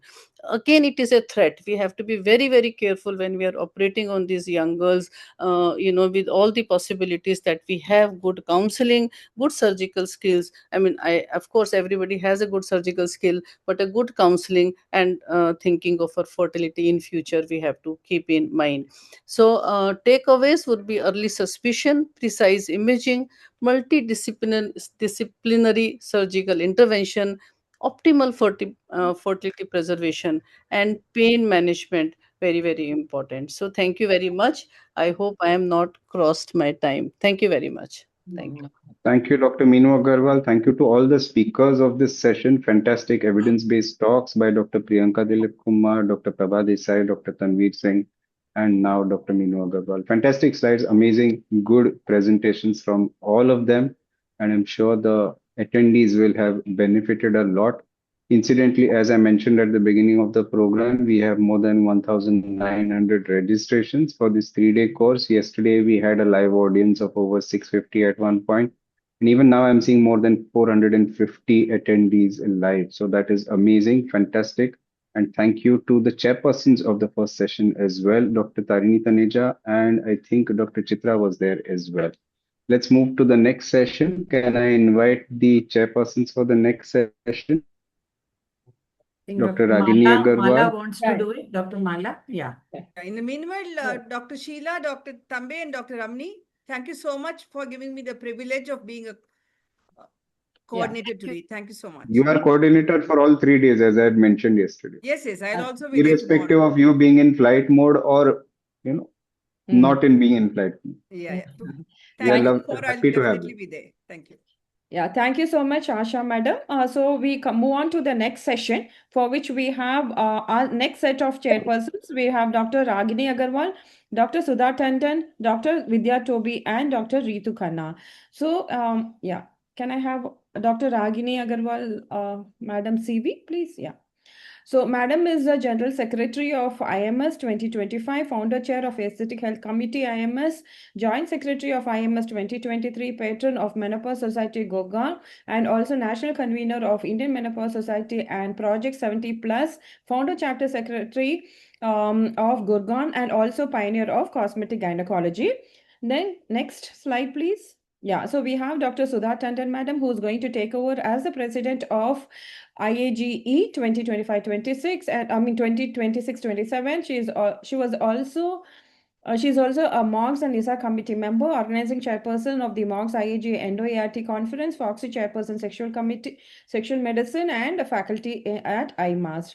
So next slide, please. So Dr. Vidya Toby, Madam, the current Vice President of FOGSI 2026, President of KASOGA 2023, Chairperson of Food, Drugs and Medical Surgical Equipment Committee, FOGSI 2018 to 2020, Best Committee FOGSI Award, Dr. Mehuru Dara Hansotia 2020, and also ICOG Governing Council Member 2023-2025. So we hand over the session to our chairpersons. We also have Dr. Ritu Khanna, Madam, who is the Director of Khanna Medical Center, Fertility Clinic, Fertility Specialist and Endoscopic Surgeon, Chairperson of FOGSI Food and Drug Medico Surgical Equipment Committee 2021-24, and National Vice President of IFS, Secretary of Society of Fetal Medicine UP Chapter, and Central Executive Committee member of the Fetal Medicine, and co-convener of SIG IFS Ultrasound, and also executive member of UPCOG. So we have our excellent chairpersons to invite our speakers and take forward the proceedings. Over to the chairperson, please. Can I start, Dr. Mala? Yes, Madam, please take over. Yeah. So I'll take this privilege to invite the first speaker, and that's Dr. Meera Raghavan. She's a senior consultant urogynecologist and robotic surgeon, and she's also the proctor and trainer for Hugo RS robotic platform, a treasurer of SOVSI Tamil Nadu chapter, and she is also the director of Escort Apollo Stimulation Center and a winner of 32 gold medals in UG and the best going PGI Chandigarh. So over to Madam for her presentation on ureter and endometriosis. I think a very, very important sector. Over to Meera, Madam.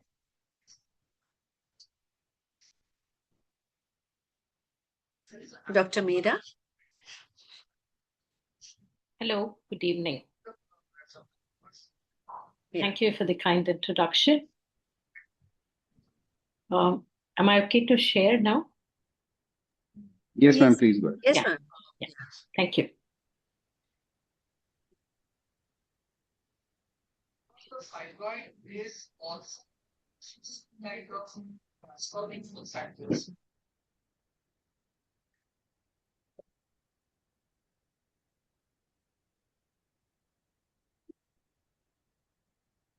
So, ureter and endometriosis, I first of all thank all the organizers, Dr. Ramani Devi ma'am, for this opportunity. So why does this matter? We know that in the current scenario of endometriosis, the demon, the deep infiltrating endometriosis is on the rise.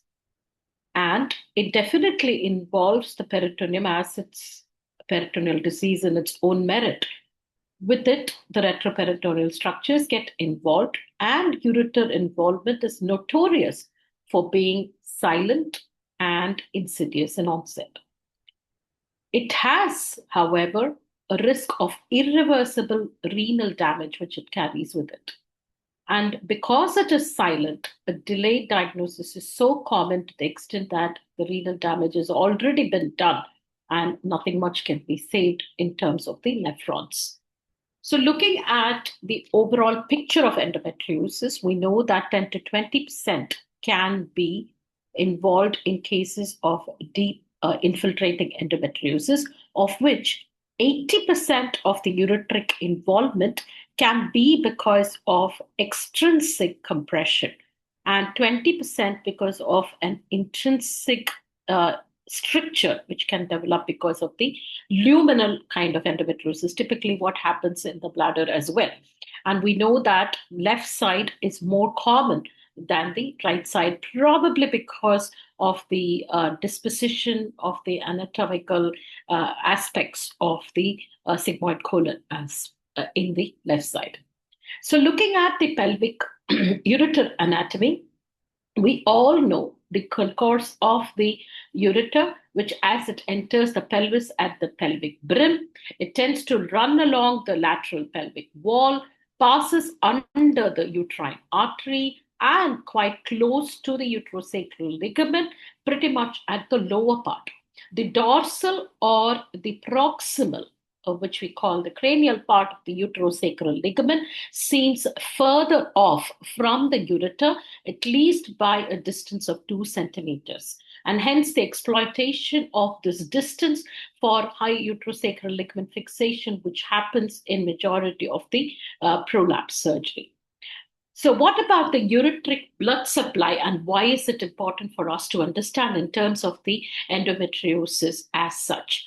It has segmental vascularity, and there is therefore a high risk of devascularization, especially when we do ureterolysis or dissection of the peritoneum, or when peritoneal excision happens. And this anatomical disposition of the vasculature is the knowledge of it is very crucial while we are doing ureterolysis. As you can see from the annotations here, how the blood supply is happening.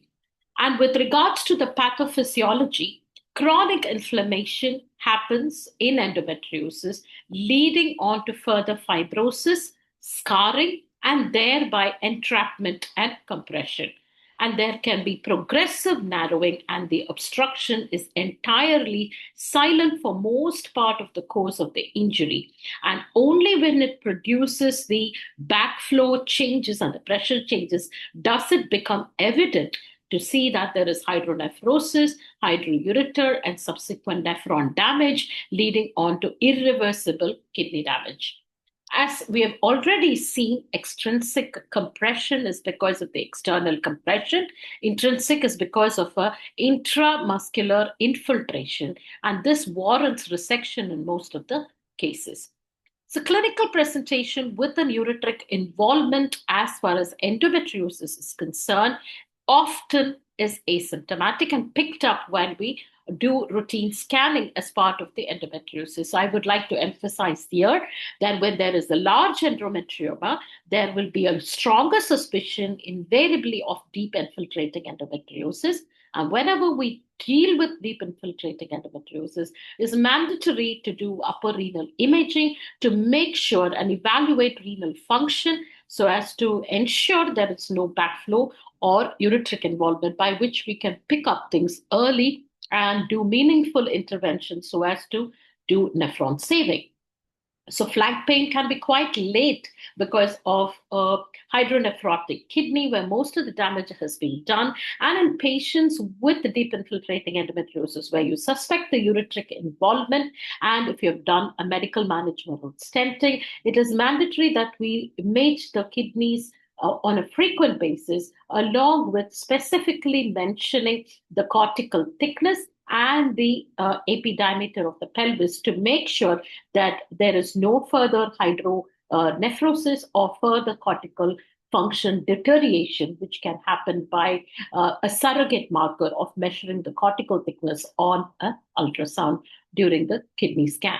The patient can have dysmenorrhea or dyspareunia, all the Ds of the endometriosis attendant with it, and majority of the patient can present with either dysmenorrhea or fertility-related issue when we actually pick up this attendant devil as well.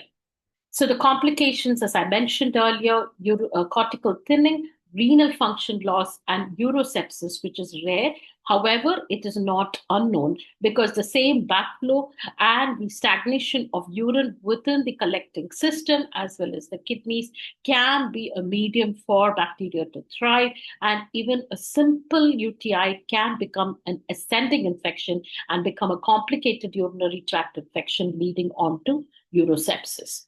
The first imaging strategy is invariably a transvaginal scan, where we look for specifically the sliding sign, as we know in terms of the deep infiltrating endometriosis.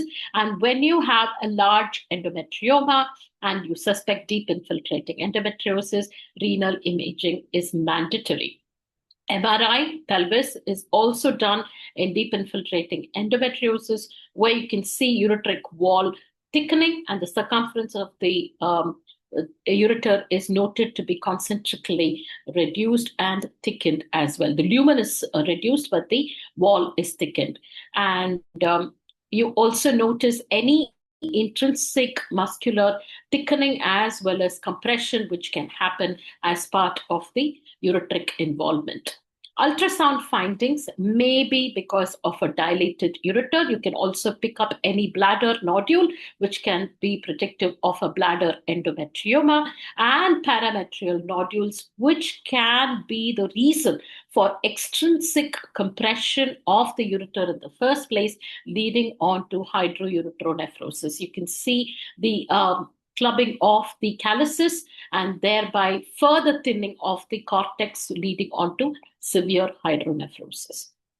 MRI findings, you basically look at fibrotic nodules, especially in the parametrium, which show distal ureteric compression and further upward back pressure, leading on to upstream hydronephrosis as well.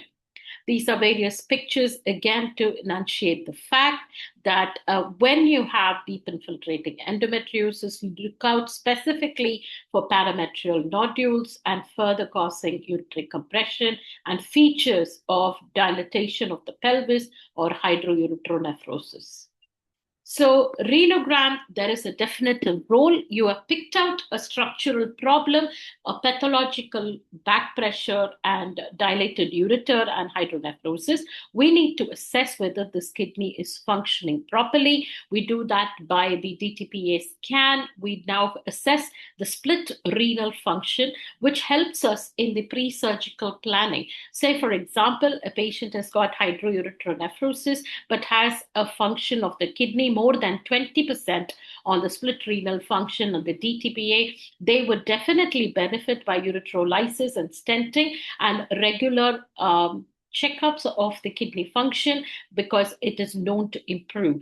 But if the kidney function is already deteriorated beneath 15%, it is very unlikely that the kidney nephrons would recover in spite of a surgical correction or resection of the endometrioma and ureterolysis, as well as stenting and further medical management, because the damage done to the nephrons is irreversible and might necessitate a concurrent nephrectomy for a non-functioning obstructed kidney, because that it can be a nidus for ascending infection and life-threatening urosepsis. So in principle, while we are managing a complicated deep infiltrating endometriosis with ureteric involvement, it's obviously multidisciplinary, and the primary aim is to preserve or salvage renal function, relieve the obstruction, and do whatever is necessarily requisite for the complete eradication of the endometriosis, because the first surgery could be the best surgery. Does medical management have a role? GnRH agonists can play a role, as well as GnRH antagonists, but it does not reverse obstruction reliably. It could be an adjunct to the ureterolysis or the stenting, which has relieved the nephron pressure. However, it will not cure the obstruction, and ureteric resection or ureterolysis will be needed. So looking at the surgical options, what are the possible options? Ureterolysis, the first thing, if it is an extrinsic compression, especially because of the scarring, because of the tethering and the fibrotic nodules, excision of the endometrioma, relieving the scar tissue on top of the ureter, especially in and around the ovarian fossa, the lateral concourse in the pelvic brim, and as we reach the uterosacrals, will be relieving the pressure or the compression which is happening extrinsically on the ureter. If not, we might need to do a segmental resection of the ureter and directly anastomose it to the further end of the ureter, which is intact, if it is a long stricture, or we can create a Bovary flap and anastomose it to the bladder, depending upon what is requisite. At the end of the day, we need to create a segment of ureter which is not narrow, which allows free passage of urine, which attaches itself to the bladder in a non-refluxing manner, which is very crucial to not only maintain anatomical restoration, but also to ensure functional integrity. So robotic ureterolysis has definitely got an added advantage because of the 3D magnification, where we can ensure precise dissection, especially picking up the leaves of the peritoneum and sending off the ureter down to the floor of the pelvis, better suturing and reduce blood loss with the amplification, the magnification, which is attended with the robotic platform. So in order to do these surgeries, the important technical pearls which I would like to emphasize upon are identifying ureter at the pelvic rim is to preserve the adventitia, avoid stripping too much of the peritoneum around the ureter, use minimal energy, especially the harmonics and the bipolars can dissipate energy laterally, and these injuries are not obvious at the time of surgery, can become obvious after 2 to 3 weeks because of the thermal damage, especially the lateral damage, which can happen with the surgery. So it's very crucial for us to understand the principles of electrosurgical equipment, which are adjuncts to minimal invasive surgery. So thermal injury can precipitate as urinary leak, stricture recurrence, as well as ureterovaginal fistula or ureteroperitoneal fistula as well.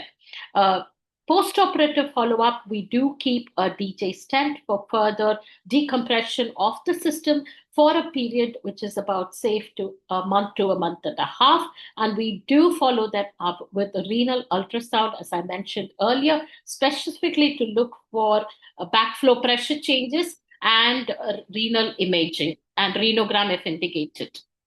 So always image kidneys in deep infiltrating endometriosis. As we know, silent obstruction is common. Intrinsic disease needs resection. So final message, the ureter does not complain, but the kidney suffers silently. So it's mandatory for us to understand the anatomical disposition, the relationship to the ovarian fossa, the concourse to the lateral pelvic wall, and the relationship with the deep infiltrating endometriosis. So just putting together the various bodies which have come up with recommendations as part of the evidence base for this presentation.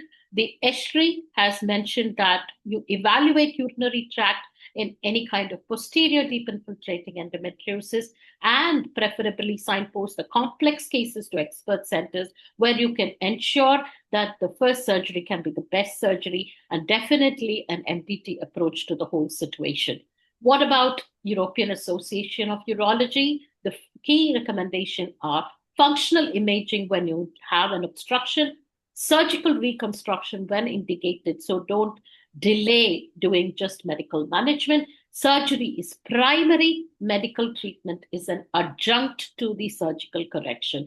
Ureterolysis for extrinsic when there is a non-obstructive, when there is an intrinsic and a severe segmental stenosis or a stricture, we resect and reimplant, and we need full excision along with an MDT involvement, stent pre-op, and monitor renal function subsequently.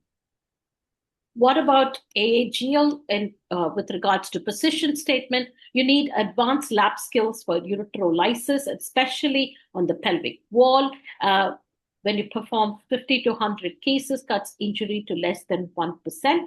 You definitely, all of them have recommended uniformly MDT involvement when you're managing a combined case of deep infiltrating endometriosis with hydronephrosis. It needless to goes with it. And again, for extrinsic involvement, erythrolysis recommended, intrinsic resection.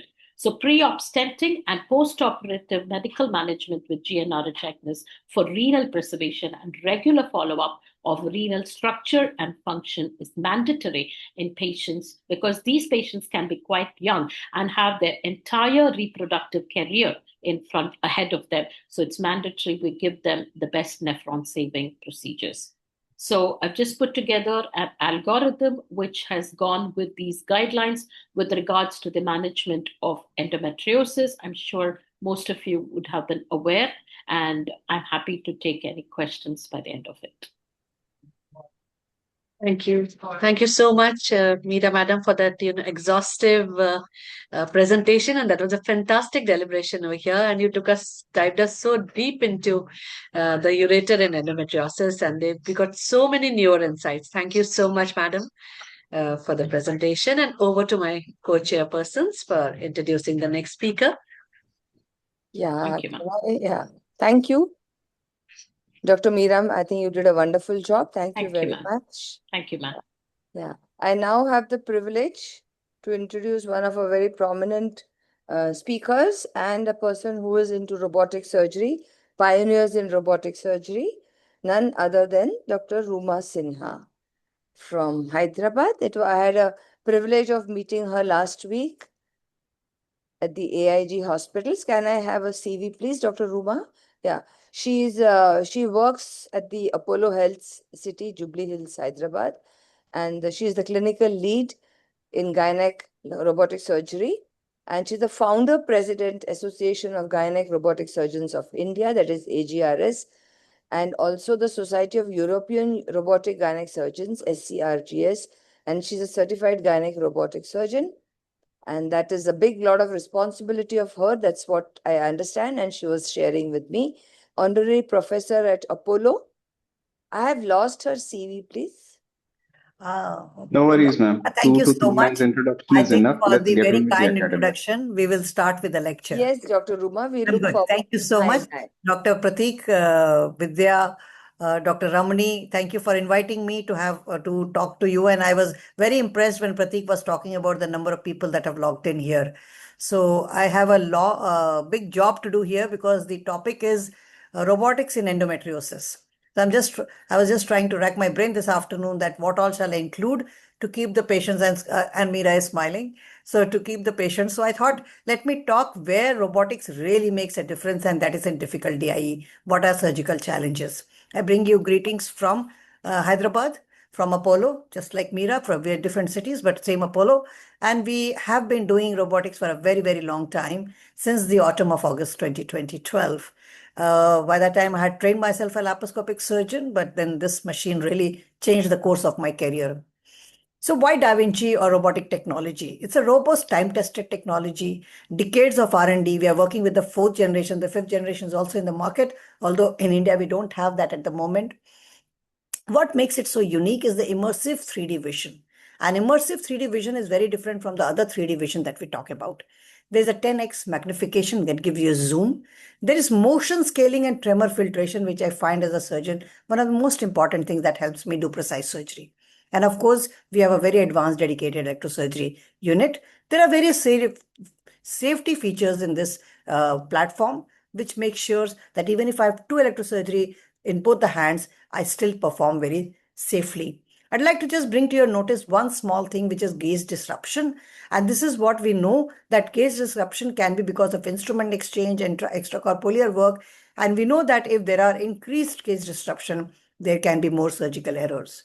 But if you do in a focused console, your focus is completely on the patient's anatomy and you don't have any gaze disruption. So that's one of the wonderful things that I find that this platform gives me. The same thing that Zoom helps me to go very close. And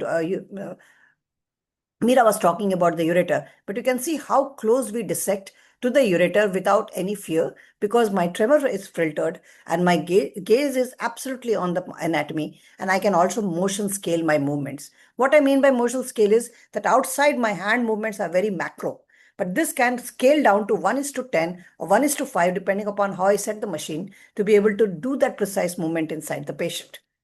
So robotic technology, my perspective, it gives me the control of surgical field, a stereoscopic immersive vision. It gives me a view from the midline. I stop being from the sidelines because either you do open surgery or laparoscopy, you're on the sidelines. Here I have a midline vision. As I said, intuitive movements, long telescope instruments to go deep into the pelvis, wrist, that elusive funda that we don't have in laparoscopy, and of course, an extra third arm, which helps me do all kinds of things which my assistant would have otherwise done for me. So what's the pathogenesis of DIE? Why it makes it such a difficult surgery? The DIE pathogens remains controversial. It could be metaplasia of persistent embryonic cells or the uterocycle. Commonest form of DIE is uterocycle nodules and the parametric involvement. Frozen pelvis, we all know what we talk about because there is distorted anatomy, constant oozing happens, altered vascularity is there. It's a neighborhood disease. It involves the rectum, it involves the ureter, parametrium, bladder, and of course makes it difficult. So what are my surgical strategies? My surgical strategies are only 5. Number 1, follow the ureters. Ureters are the most important thing in endometriosis, and I need to follow them right from the pelvic brim. Second is the adhesiolisis, isolating and lifting the ovaries from the lateral pelvis wall or from the posterior surface of the uterus. Third is isolation and identification of the uterocycle ligaments. Once I do that, I know where my medial pararectal or Okabayashi space is. That's where I actually isolate my rectum and then drop it down. And then, of course, drop it down and then go to the posterior rectovaginal ligament or the Donaville's ligament, where is the main disease in the torus. And then in the end, you got to do what you got to do. I agree, we need to be a teamwork here as a surgical multiplier because it is a team effort in doing endometriosis surgery. The setup that I talk about in robotics is this simple setup. We have 2 working channels. We always work generally by 2. Don't use a third arm. This is the central port, which is the optic port for me. And we put actually 2 5 mm assistant ports to do one for suction and one for manipulation of the bowel. We can do a third arm, which is if I do, this is what my configuration of the ports will be. So the first step is to do a global survey of the abdomen. Look at the ovarian fossa, look at the diaphragm, look at all the pelvis, the abdomen, and make sure that you are not missing any of the lesions. Suspension of ovaries come in handy if you have to do a lot of parametrial dissections. Then step 3 is now retroperitoneal access. Ureter identification and dissection. As I say, follow the ureters. Step 3 will be ureterolysis. When we follow these ureters, this is now from the left side, we have dropped the sigmoid, and now I'm looking for the left ureter in the pelvic brim. You almost need to always drop the sigmoid because if you don't do that, you cannot identify. And that's the ureter on the left side you just saw. Now we are dissecting it further to see for its peristalsis and identify the location.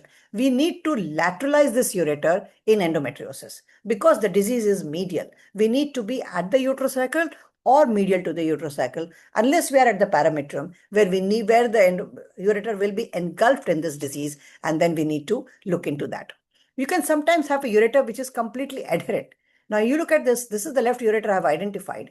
As I go to do my medial pararectal space, I'm thinking I've already lateralized my ureter right at the pelvic brim. But look at this video, and now this is the rectal dissection, dropping of the rectum, but suddenly we realize that's the left ureter. So never underestimate the fibrosis that endometriosis can cause. So always keep your eye open to look for these ureters so that we can identify them and prevent a damage. You can sometimes have the ureter completely adherent and you thought, okay, I'm just going in for a surgery of endometrioma. But you can sometimes find that the ureter is completely adherent. Now, this is the right side ureter being discussed. That's a light rast, big endometrioma on the right side. Look at the way the ureter is sitting right under it. So if I had not identified it at the pelvis, not come down looking for the ureter, I would have definitely done some damage here, trying to lift the endometrioma with my blunt dissection without looking into the fibers of where the dissection should take place. So at this point, now I'm very careful. I dissect the ureter down and then lift my endometrioma up. So these are surprising sometimes challenges that one needs to look into. And then you dissect, that's my uterocycle, that's my ureter on the side, and that's my medial disease that I'm talking about.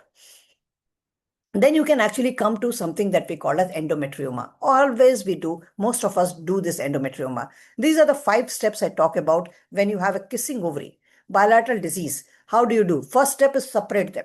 Separate the 2 ovaries and see whether you can get into the posterior pouch of Douglas. Once you do that, the next step would be to ovariolysis. Both ovaries should be free from lateral pelvic floor, from the posterior surface of the uterus. These are the 2 steps we need to take. And once this is over, then the third step will be to go ahead and do a cystectomy. Identify your ureter. Again, as I said, this will come in as for a surprise. Always identify the ureter, even if you are doing an endometrioma. Once we do the endometrioma, then comes bilateral cystectomy. Cystectomy with robotics is a very different ball game than what we talk about in laparoscopy. Laparoscopy is brute force. You hold the cyst wall, you hold the ovary, but here we go fiber by fiber, dissect them very, very closely. The second thing that we propagate and do, and I'll show you the results, is to use a very short burst of monopolar current that will actually keep the bleeding under control so that you can get into the right plane and precisely dissect the cyst wall.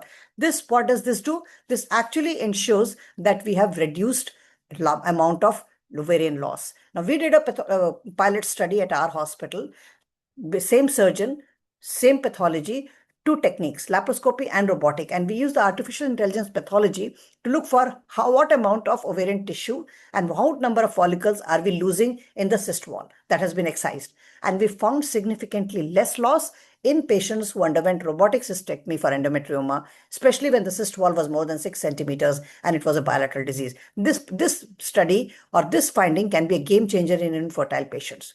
The other thing that we need to remember in deep infiltrating is the nerve sparing excision. We need to understand where is your hypogastric nerve. And that also gets distorted in patients of endometriosis. So that's the left side. You can see I'm releasing the ureter from the fibrosis, but this fibrosis has also pulled the hypogastric nerve, which was supposed to be medial and under the ureter, but on top of it. These are the fibers which have now identified that they are coming from the pelvic brim, from the superior hypogastric plexus, and these are the nerve. That's the left hypogastric nerve, which I need to now preserve in this fibrosis. That's the left side. The same thing you can look at the right side as well. When we have the right side, that's the ureter, and as we are dissecting, you'll find that the hypogastric nerve has also get pulled up, and that's the hypogastric nerve on the right side. So we need to be actually overly careful about what we are trying to do with hypogastric nerves, and the precise dissection of robotic helps you. You have a parametral and a vaginal nodule together. Now, this was another patient which had ureteric dilatation as well, and large nodule in the left parametrum infiltrating the vaginal mucosa. Once you identify the ureter, lateralize it, and then go in for this parametral nodule excision.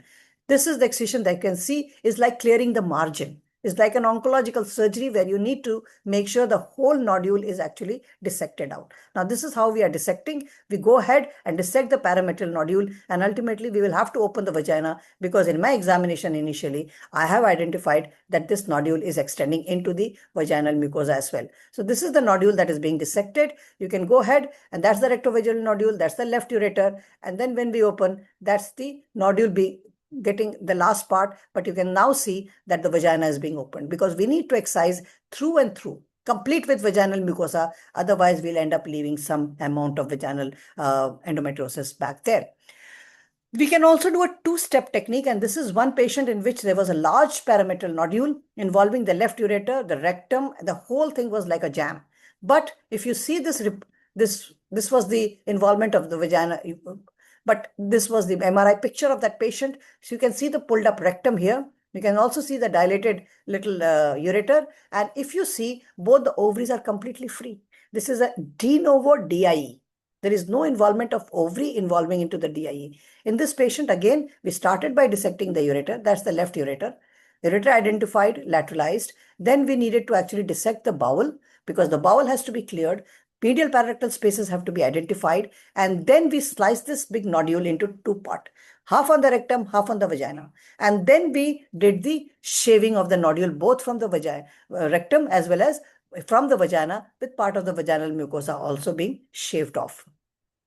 Ureter disease, Meera spoke a lot about it. I just want to show you 1 or 2 small videos in which sometimes you can have ureteric stricture. Now, this is again one patient. If you look at it, this looked like a vessel here. but actually this was the dilated ureter in this particular patient. Now you can see that's the dilated ureter on the left side involved in the endometriosis, external involvement, and that is where we are trying to dissect it. Once we dissected, we found there was a small narrowing of it, but the ureter was still intact and the ureter was functional. So we did not do any ureteric reimplantation or end-to-end anastomosis. We actually released the ureter completely and then left it with a stent for 6 weeks. This patient post-op has done quite well. I'm be following this patient and the ureters are absolutely normal in this patient. All she needed was external release of this endometriotic plaque that was involving the ureter. However, we have another patient who was not that lucky.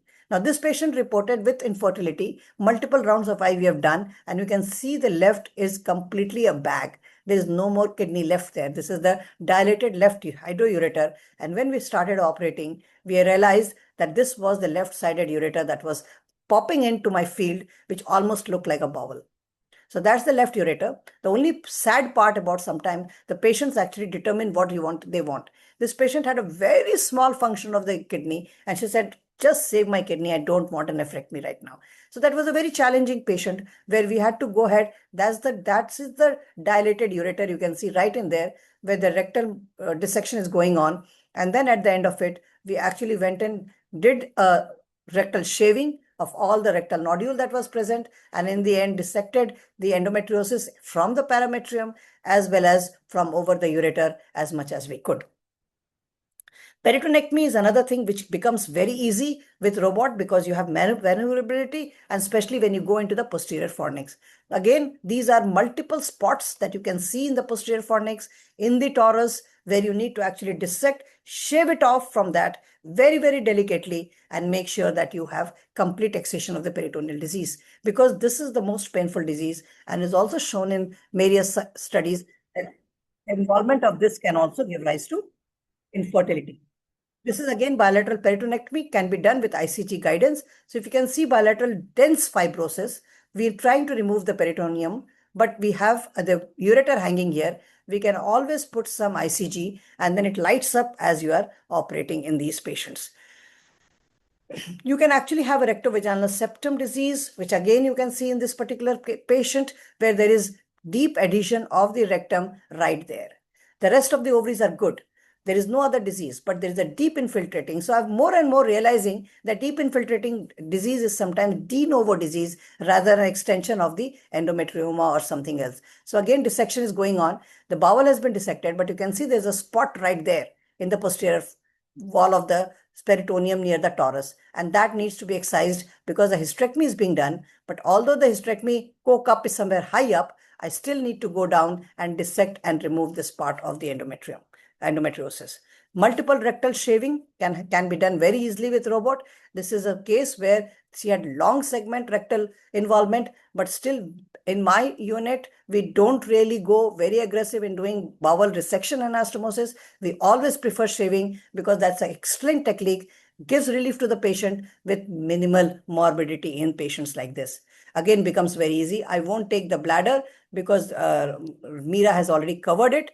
But in the end, you got to do what you got to do. Sometimes you can have something like a foam where there is adherent rectum onto the focal adenomyotic of the outer myometrium. Again, you need to be careful with the bowel.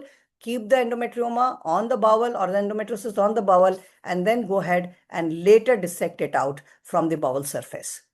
You can have nodules all over the pelvis. These are abdominal wall nodules. These are flimsy nodules, flimsy endometriosis on the small bowel. This is again some kind of foam that we are having. These are again symptoms which can all be very easily handled with a robotic equipment. So as I said, you can have an appendix involvement where you need to actually do an appendicectomy in such patients. Not unusual, but becomes really easy with this.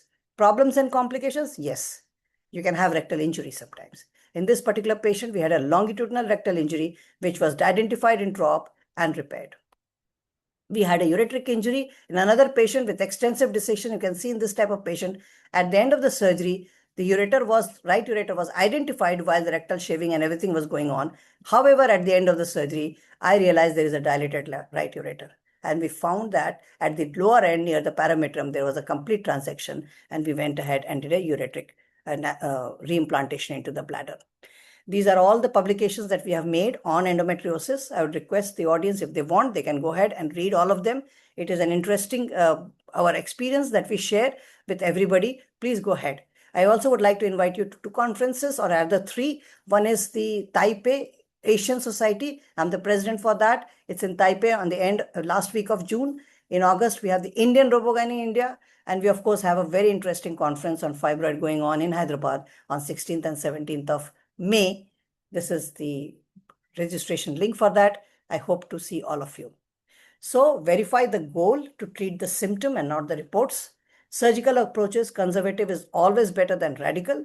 Know when to stop, because robot is just a tool. It's not going to make your surgery safer or better. Thank you so much. Thank you, Dr. Ruma, for a very, very exhaustive session. And we really appreciate all the videos that you have shown with lovely explanation. And because of lack of time, I think we need to go to the next speaker. Thank you again. Thank you so much. Yeah. Thank you, Ruma. Thanks. So we invite our next speaker, that is none other than Dr. Ramesh. We all know him as a great endoscopic surgeon, as well as he is a IIG resident also and he is a chairperson of endoscopy committee of FOGSI. And his areas of interest are particularly endometriosis, reproductive surgery, urogynecology, and gynec oncosurgeries. I just want to know about the pain management. Everybody wants to they want to treat pain whenever any endometriosis case comes to them. And I also want to congratulate Dr. Sheila Mane and Dr. Pratik Tambe for choosing the right topics and right speakers and the maximum attendance. I must congratulate them. So over to Dr. Ramesh. Thank you. For his Thank you, Vidya. exclusive talk. You being the FOGSI representative now for our Yes, program. thank you very much. I Today. am always Vice President all the FOGSI topics with yes. us today. Thank you. Congratulations. Thank you. Yeah, good evening, everybody. First of all, I thank Dr. Sheila for giving me this opportunity. We are all very proud that she has taken over as ICOG president and doing very good programs. Can you just, for today, I'm a surgeon actually. You can see the dress, what I'm wearing. But today they have made me a physician. So I have to talk like a physician. And see, this a surgeon always thinks that any condition which comes across, you want to cut it, which is a very wrong policy. So that has to be avoided. The very basic principle of medicine is any disease, which if it can be treated with medication, that should be treated first. If that is not successful, then only surgery. I think all the laparoscopic surgeons should be aware of this. So don't open the knife immediately as soon as the patient comes. So I'm going to talk about the pain management and how that can prevent so many of the problems what you come across. So pain management in endometriosis is very, very important. As you know, endometriosis is one of the most painful conditions. So it happens because of the peripheral sensitization when the tissue's inflammation is going on and tissue damage is there, that the sensory fibers carry to the spinal cord and from there to the brain. Whereas central sensitization is a very bad thing that even without inflammation and tissue damage, the patient can feel the pain from the normal tissues. So this is called nociceptive pain. Nociceptive pain is the one wherein it is a plastic condition wherein the nerve path or the pain signals can be transmitted from the surrounding structures where the inflammation is not going on. And otherwise, so this is the pain reflex where it is going on. And before starting any medication, the severity of the pain has to be assessed. So all of you know that is by VAS scoring, and pain diary has to be kept so that patient can mark on the diary. So commonly used because there are so many varieties of treatment for the details of all the drugs what are of treatment for the pain or the per se they can reduce the pain. These are the commonly used drug mefenamic acid, and always in severe cases try to club two medicines with different mechanism so that it is more effective. And when let's say NSAIDs work best and they are very effective in primary dysmenorrhea, mild to moderate early stage disease, and as a first line empirical therapy in adolescents. So if adolescent comes with dysmenorrhea without endometriosis, then this is the first line. So NSAIDs are less effective in deep infiltrating endometriosis, chronic non-cyclical pain. So that is a continuous pain, and nociplastic or central sensitization pain, and severe dysmenorrhea. So in these cases, you cannot rely upon only NSAIDs. So you have to go for the treatment of the proper endometriosis. So severe pain. So this is the plan, hormonal therapy. So it should be given for 3 to 6 months. First line of drug is progesterones. Now various drugs have come, and Dynagest is the most commonly preferred drug for pain for treating the endometriosis because it has the least side effects, and it can be given up to 5 to 7 years without much weight gain and side effects. But unfortunately, 5% of the patient develop depression and mood changes. So in these cases, you can use vaginal Dynagest, which is better tolerated. So I cannot go into the pharmacology of the Dynagest. All of you know very well. And so you can assess whether the progesterone or Dynagest is working is only the goal of the Dynagest or progesterone is amenorrhea, because once you make them amenorrheic, the pain will come down. And so suppose if the pain has not come down or bleeding is there, you can increase the dose of Dynagest. You can double the dose. And if there is adenomyosis, I think progesterone is not so effective. You have to put LNG IUCD for controlling the pain. And so like with the LING, there could be breakthrough bleeding because of only progesterone action. In those cases, you can give intermittently combined OC pills so that the breakthrough bleeding will get controlled. And so this is now, I think elagolix is a very good drug antagonist, GnRH antagonist, which are used for controlling the pain. And so the advantage of elagolix or the antagonist is immediate action. So suppose if the pain is within 24 hours, the patient can experience the pain relief. Whereas with progesterones, it will take some time. Both progesterone and GnRH will take some time for the pain relief. So onset is rapid, and the only problem with the antagonist is it requires monitoring, and it can produce hypoestrogenic symptoms like hot flushes, bone pain, etc. So this is the comparison of Dynagest and elagolix. I think if only as far as the acute pain is concerned, elagolix is better. If you want long-term management of the pain, then Dynagest is better, or any of the progesterones. And antagonists, there are two regimes, that is 150 milligram once daily up to 24 months you can give.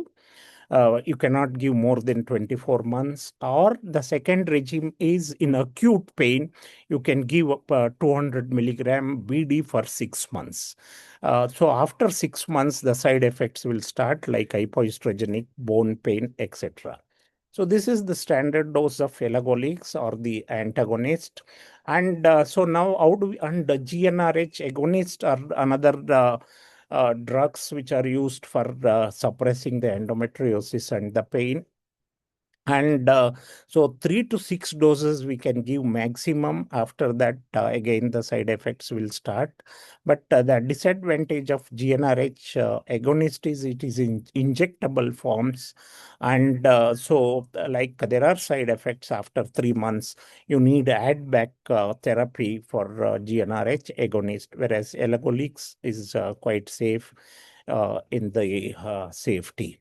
So in suppose in spite of progesterone or elagolix or any of these pains, so added treatment is letrozole, uh, especially in ongoing pain. And there is with the letrose, it is aromatase inhibitor. It suppresses the synthesis of estrogen.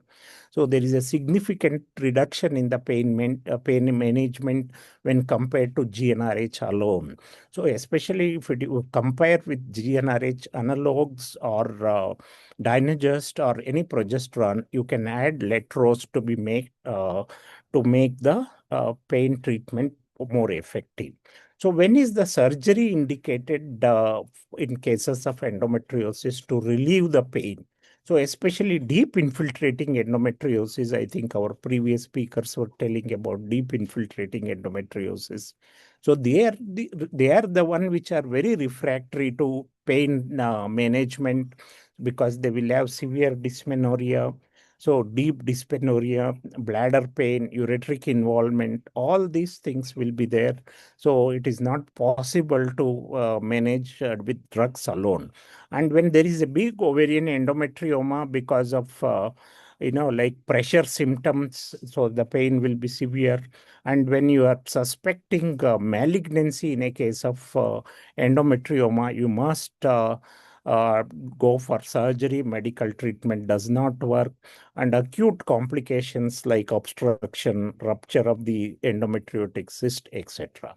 So in all these cases, I think surgery is more effective than the medical management. So when the medical management is not effective, you should not go on trying with medications. Otherwise, the patient will go to somebody else, or they feel very unhappy with you. So role of surgery in the pain management, how does the surgery help the pain relief? So pain in the endometriosis is due to inflammatory mediators like prostaglandins, cytokines, etc. So nerve fiber infiltration of lesions, deep infiltrating lesions, adhesions, and central sensitization. So at surgery, you can remove all these parameters and all these factors which is causing pain, and give immediate relief of pain to the patient. And here is the approach. If there is a mild to moderate pain, medical therapy first. Severe DIE pain, surgery preferred. Infertility plus pain. In infertility, what happens is if you suppress the pain with the progesterone or GnRH analogs, it is anti-fertility. So it is a difficult decision when the patient is trying for pregnancy. The treatment has to be individualized. And recurrence always, medical suppression, because if you go on operating on the patient, so the results are not so good. In case of recurrence, you should do the prolonged suppression with the progesterone or GnRH analogs. So type of surgery for pelvic nerve pain. So pelvic laparoscopic nerve sparing excision is the preferred method. So this used in deep infiltrating endometriosis. We excise the uterosacral ligaments, we excise the parametrium, and sacral plexus region also can get involved. So you need to excise all these areas, sparing the nerves. That means you should isolate the nerves from the surrounding structures. Otherwise, the patient will develop post-operative bladder and rectal problems. And so for fertility-focused endometriosis, if you are treating pain with the fertility, NSAIDs, hormonal suppression, and consider neuromodulators if central sensitization has happened, and multimodal approach in deep infiltrating endometriosis.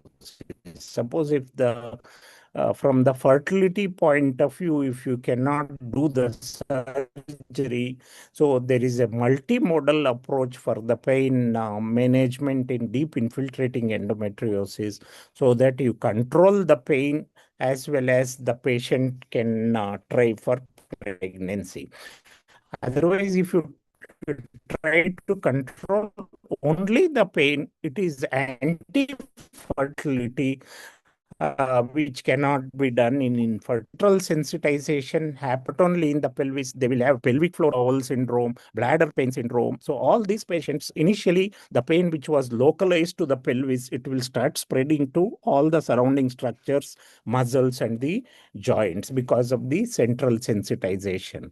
So, and the pain becomes chronic because of the myofascial pain, IBS, painful bladder symptoms, and vulvodynia is one of the endometriosis involving the pudendal nerve and the sacral plexus is one of the common cause of vulvodynia. So if the patient has pain in the genital region, so you must investigate for the presence of endometriosis. So when to suspect nerve involvement? The deep infiltrating endometriosis can infiltrate deep into the structures and involve the sacral plexus plus hypogastric plexus. So when do we consider that the pelvic nerves may be involved? In severe cases of deep dyspareunia, sciatica. Sciatica in a case of endometriosis is a classical symptom where the sciatic nerve gets involved, and burning or electric shock, a neurogenic type of pain, and if the pain is radiating to the buttocks and the posterior thigh, these are all very common symptoms which you see in endometriosis, and pain not responding to the conventional medical treatment, and severe bladder and bowel dysfunction. These are all the serious symptoms, and if the patient has serious symptoms, so you need to understand that there could be the nerve involvement. So you can see this is the inferior hypogastric nerve. These are all the branches of the pudendal nerve. So these nerves can get affected and produce the problems.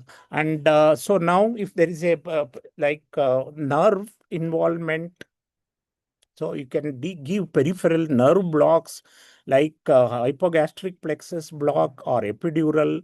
Pudendal nerve block can be given. Superior hypogastric, inferior hypogastric plexus block can be given.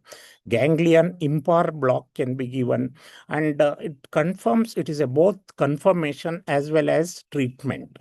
So definitely if you give the block, if the pain is relieved, so you understand that it is a neurogenic pain. And there is something called neuromodulation also, if the pain is resistant and not responding to surgery, medication, everything. So there is something called neuromodulation where the nerve electrical stimulation is done for the sacral plexus or the pelvic plexus or the pudendal nerve fibers, so that the patient can get relief of the severe pain.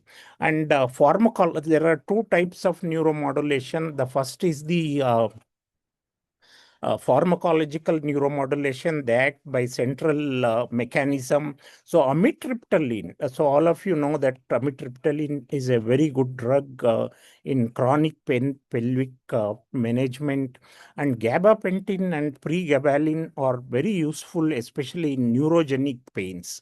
If they have pelvic neuralgia, I think gabapentin is a very, very useful step, or the drug which is useful for central or pharmacological neuromodulation.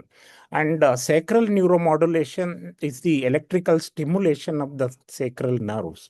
So what we do in this is you implant the electrical fibers very close to the sacral roots, so that they get stimulated and there is neuromodulation and the patient gets relief of the pelvic pain. Not only the pain is relieved, the bladder function and pelvic floor function also improves with the sacral neuromodulation.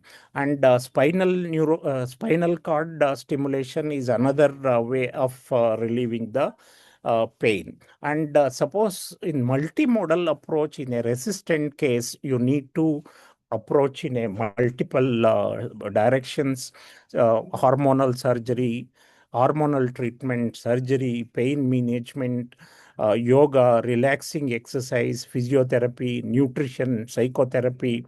So all this forms the multimodal, so that you approach the pain with the multiple mechanism, so that at least something will work.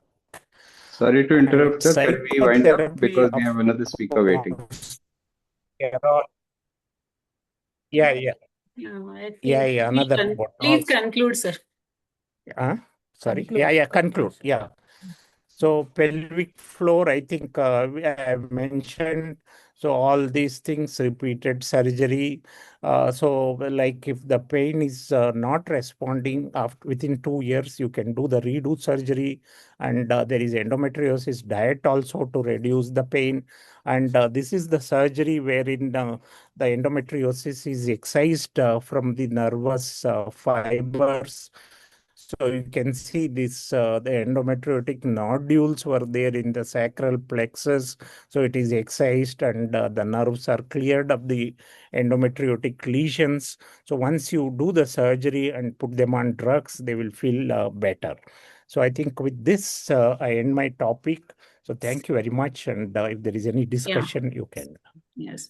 Thank you, Dr. Ramesh. And you have exhaustive pain management through your talk, traditional medicines, complementary lifestyle, diet modification, surgical and medical management. It was an exhaustive talk. And thank you very much for joining us. Thank you. Thank you, madam, for this Thank you. opportunity. Yes, thank you very We much. have with us Dr. Anu Chawla, who's the chair for the Endometriosis Committee, live all the way from the UK. Thank you very much for joining us, ma'am, and apologies for keeping you waiting. No. Thank you very much, Dr. Tambe, for a very kind introduction. Thank you to the ICOG chairperson, Dr. Sheila Mane. Thank you to all the organizers, Dr. Ramni Devi and Dr. Sudha Tandon. I can see a lot of people. So all the learned colleagues, thank you very much. I will now start sharing.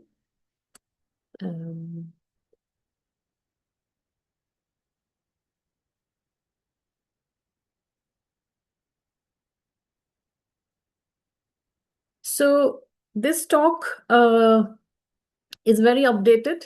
We are going to talk in the next few minutes about how in some parts of the world, the current management of fertility related issues in a woman with endometriosis looks like, and also how it would look like in the near future in almost every part of the world. So we know that we have been heavily focusing on the evidence-based medicine. It's difficult to generate data, and hence we are slowly moving towards a mix of both context-based medicine, which is, of course, the experience always counts. We all have gone through this classification. This is Enzian classification, and I'm highlighting this especially because this is going to make the basis of a lot of AI models being generated. The beauty of this is some of the things which were missed in the previous ASRM classification have been covered. That this part must have been covered already in the course. We have compartmentalization of the deep disease in simple manner here in this classification. And when we use AI models so this is something, for example, if you do a surgery tomorrow morning for endometriosis, you can actually take the pictures and upload in this open source Glenda model. Anybody from anywhere in the world can actually put the pictures of the surgery into this model. And as of now, 25 million pictures are accepted. They are screened, and this is how they're training this AI model as of now. And it is coming up as probably the most successful one in terms of the endometriosis surgery. So when you use the Glenda connected laparoscopy tool, you basically are always guided, and a particular lesion is highlighted, and the AI actually is going to highlight whether it's an adhesion possible in this area, dense, flimsy, superficial red lesion. There are particular 6 types of names given to the lesions in the broad category. And this whole work is right now going on in the most beautiful part of the world, that is south of France in Marseille. We know that we started long back from rule-based algorithms already in 1950. Then in 1990s, we already were using medical images analysis and computer-aided diagnosis. So that was also a part of some kind of intelligence from the computer. We then slowly moved to other parts, and then the branches like radiology, dermatology, oncology, and gastroenterology have surpassed all other branches in adopting the AI models. And right now, radiology is heavily supported by AI models. And hopefully, our surgeries will look different and we will report differently in very near future. There'll be more standardization, and the patients wouldn't be needing to wait for an expert, because the gap between the student and the expert will shrink because of these models. Despite public assumptions about general AI, medicine, including REI, currently utilizes narrow form of AI. Looking ahead, generative AI-powered systems will enable advanced human-like interactions with patients, facilitating continuous and high-fidelity data acquisition. This persistent and context-aware engagement will enhance the precision of predictive modeling, allowing for more accurate forecasts of patient trajectories and potential clinical outcomes.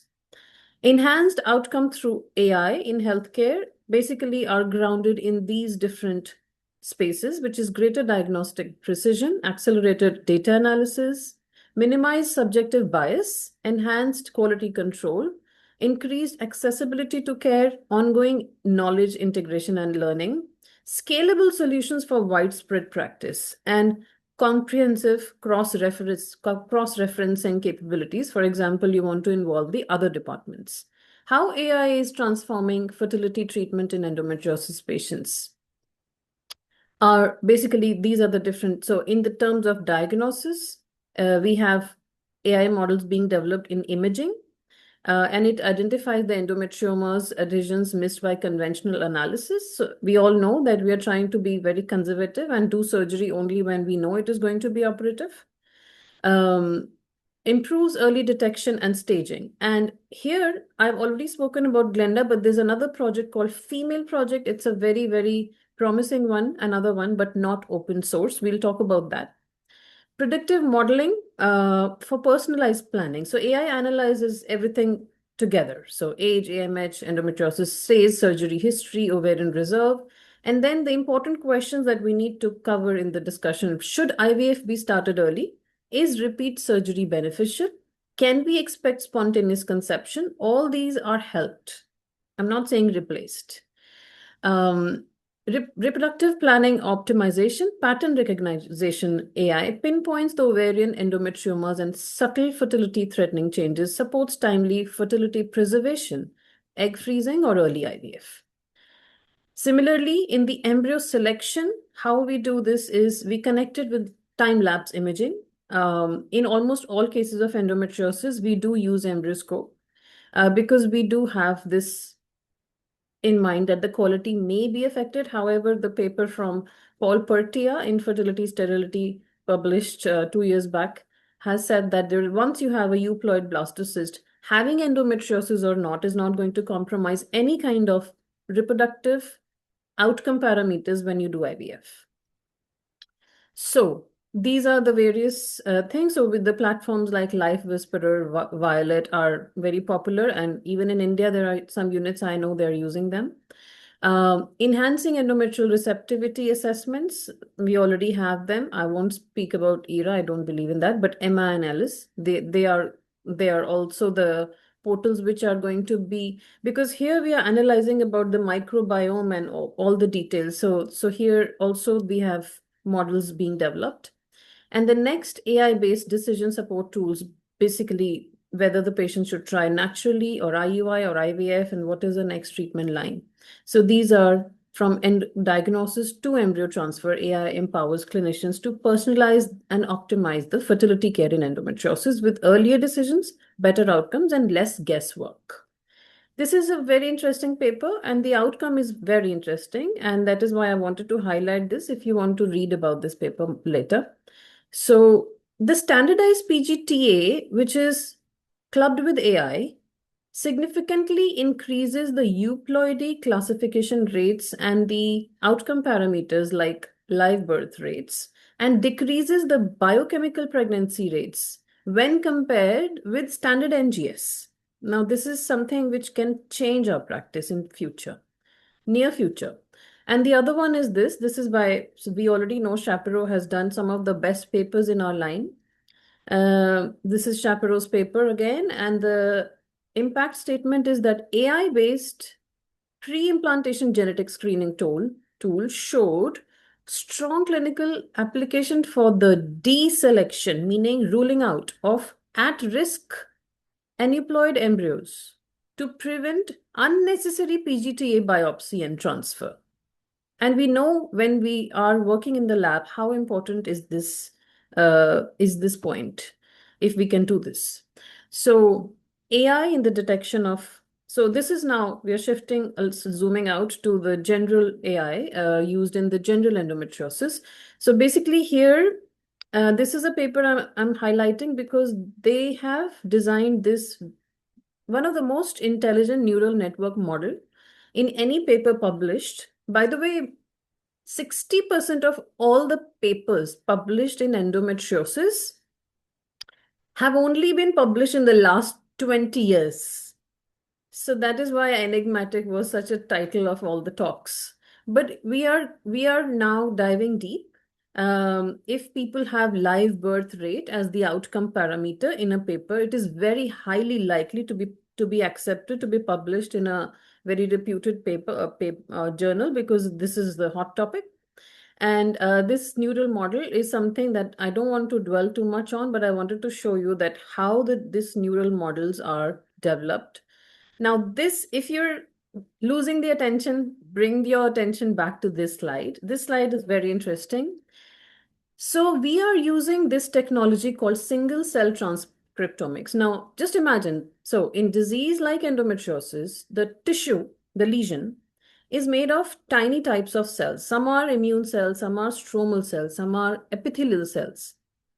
And these may behave differently and contribute differently to the disease in very different ways. Now think of the lesion as a crowd of people who are all talking at once. And what this technology does, the single cell transcriptomics lets you listen to each person individually, so you can find out who's shouting, who's whispering, and who's starting the trouble. So this technology actually divides the different cell groups in the lesion and gives us more understanding, because not every woman has same type of endometriosis. Many of you will probably agree with me. So all that research will happen in the next few years using this technology, and then we'll have more answers, because truly we don't have a drug for endometriosis yet. So genomics is also playing its role, deconstructing the human endometrial cell states at cellular levels. Single cells, multiomics is there, modeling the endometriosis in human normal endometrial organoids. And then obviously, whenever we do something new, we must never forget what we were told in the beginning, which is some of the things can come together and work like this. However, we must follow the basic principles of, beneficence and ethicals and no harm and all that. This is what I wanted to also talk about. So this is another very, very interesting and impactful project. This is unfortunately not yet open source. So this is called Female Project. So the funding of this project actually happened from the European Union. So finding endometriosis using machine learning is a platform that converts the multi-dimensional population datasets into personalized predictive model to improve the continuum of care for women with endometriosis. It is scalable multi-omics platform, so it can become open source later. And yeah, so we must never forget beneficence, justice, transparency, trust, autonomy, patient-centeredness whenever we go to the next level or change the practice. We're going to have super AI organoids also. With so much tough data to be stored, there will be computer systems built using human brain organoids cultivated from the stem cells. And this is signifying a bridge between the biological and artificial neural network. So data storage, we know, is an issue when we start using AI in our world and then in our practice. So the way we store data will be different, and it will probably, in some parts of the world, look like this. This is data stored in the tiny human brain tissue organoid in a dish in a lab, rather than using a lot of energy in the data centers. So thank you very much. That's it. Thank you very much, Dr. Anu Chawla, ma'am. That was a lovely out-of-the-box presentation on the utility of AI applied to endometriosis and how it can represent, cutting-edge technology, which is going to showcase and change our entire perspective on treatment of these women in future. Thank you for sharing Anu. those lovely I think, insights. as Pratik said, it out of the box. And I think, again, I must say that icing again on the cake. So, I mean, there are so many innovations and happening, and we are here listening from everyone. And you really brought in such a new thing. I think, and that will, we have almost 454 delegates logged in. And I think the message is really spread through this webinar and this certification course, I think. Excellent talk, Anu. Thank you. Thank you for. Thank you. Very, very stimulating. And Thank you, thank Madam, for your platform. Yes. Thank you. Thank you. I'd like to express my gratitude to the four speakers of this session, Dr. Meera Raghavan, Dr. Uma Sinha, Dr. B. Ramesh, and Dr. Anu Chawla. All of them were amazing, beautiful slides, amazing concepts, well illustrated with slides as well as videos. And also gratitude to our chairpersons, Dr. Sudha Tandon, Dr. Vidya Tobi, and Dr. Ritu Khanna. Thank you for doing the honors. We are 15 minutes late, so I think we should go straight to the panel. We have with us an eminent moderator who's going to be talking on medical legal issues. Dr. Shashi will introduce Dr. Shashi Kabra. All right, Dr. Shashi Kabra can do the honors. Go Hello, ahead, good please. evening. Good evening, everyone. Thank you, sir, for giving the opportunity to coordinate this last session. This last session is on panel discussion on medical legal issues in endometriosis. And the expert for panel is Dr. Vijay Lakshmi Seshadri. She is a senior consultant, Sundaram Medical Foundation, Chennai, President, OGSSI 2021, and past executive committee member, I Tamil think Nadu. you can. FOGSI. Thank you, Shashi. You Yeah. can just skip Yes, through. ma'am. Yeah. And the next expert is Dr. Parag Biniwali is also an expert. So you can show his slide.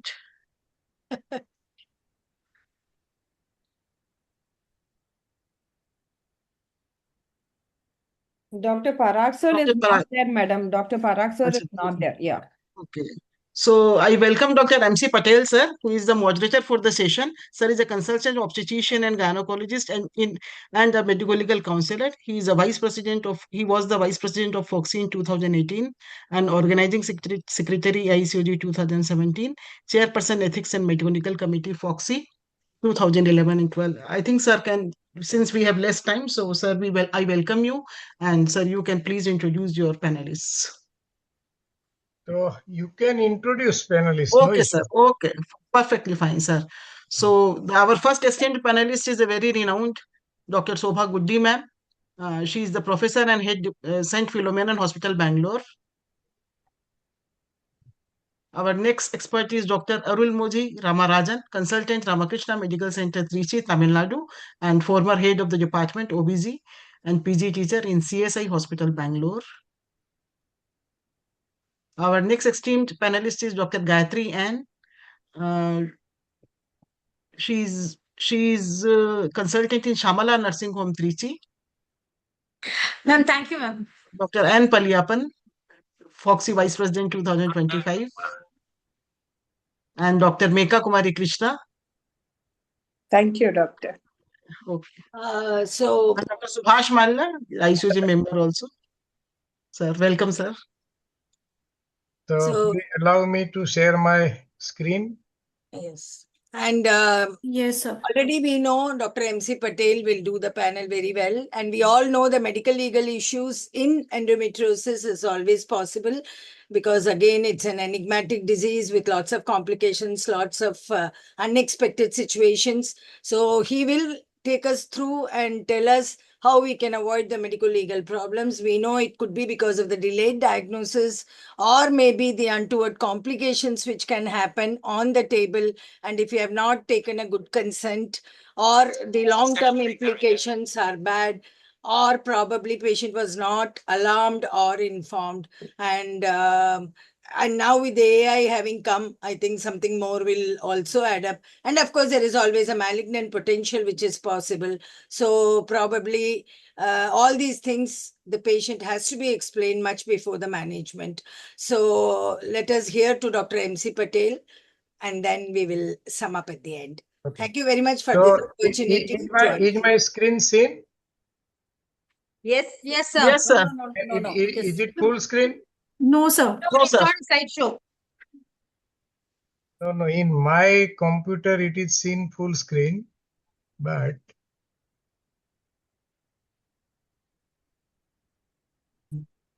now Yes, sir. Yes, sir. Yes, sir. it is full screen now. Yes, sir. Yes, yes. Fine.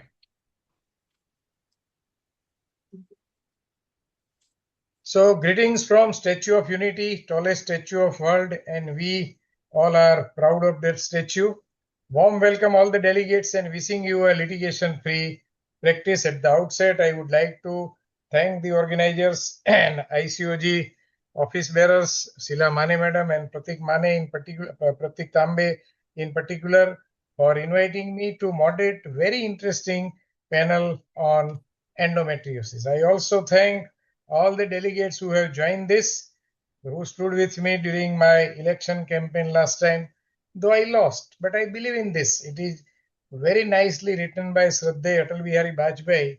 क्या हार में क्या जीत में किंचित नहीं भयभीत में कर्तव्य के पथ पर जो भी मिला ये भी सही वो भी सही. So loss is not the end but new beginning, and journey to serve FOGSI continued with renewed patience. And still my commitment is there. Wherever you are, I'll be there, promise to reach the unreached, and seeking your blessings for the same post this year in 2026. So please endorse my candidature for post of President FOGSI. Minimizing litigation in management of endometriosis, today's topic, and from clinic to courtroom. So already all the learned panelists and experts are introduced. I never learn from someone who agreed with me, and if two people agree on everything, then one of them is not required.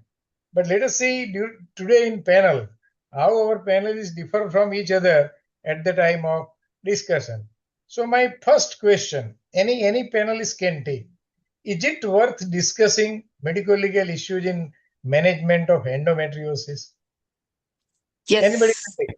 Yes. If Yes, it is it's yes, then why? very important, because there are lots of areas in which litigations can come up.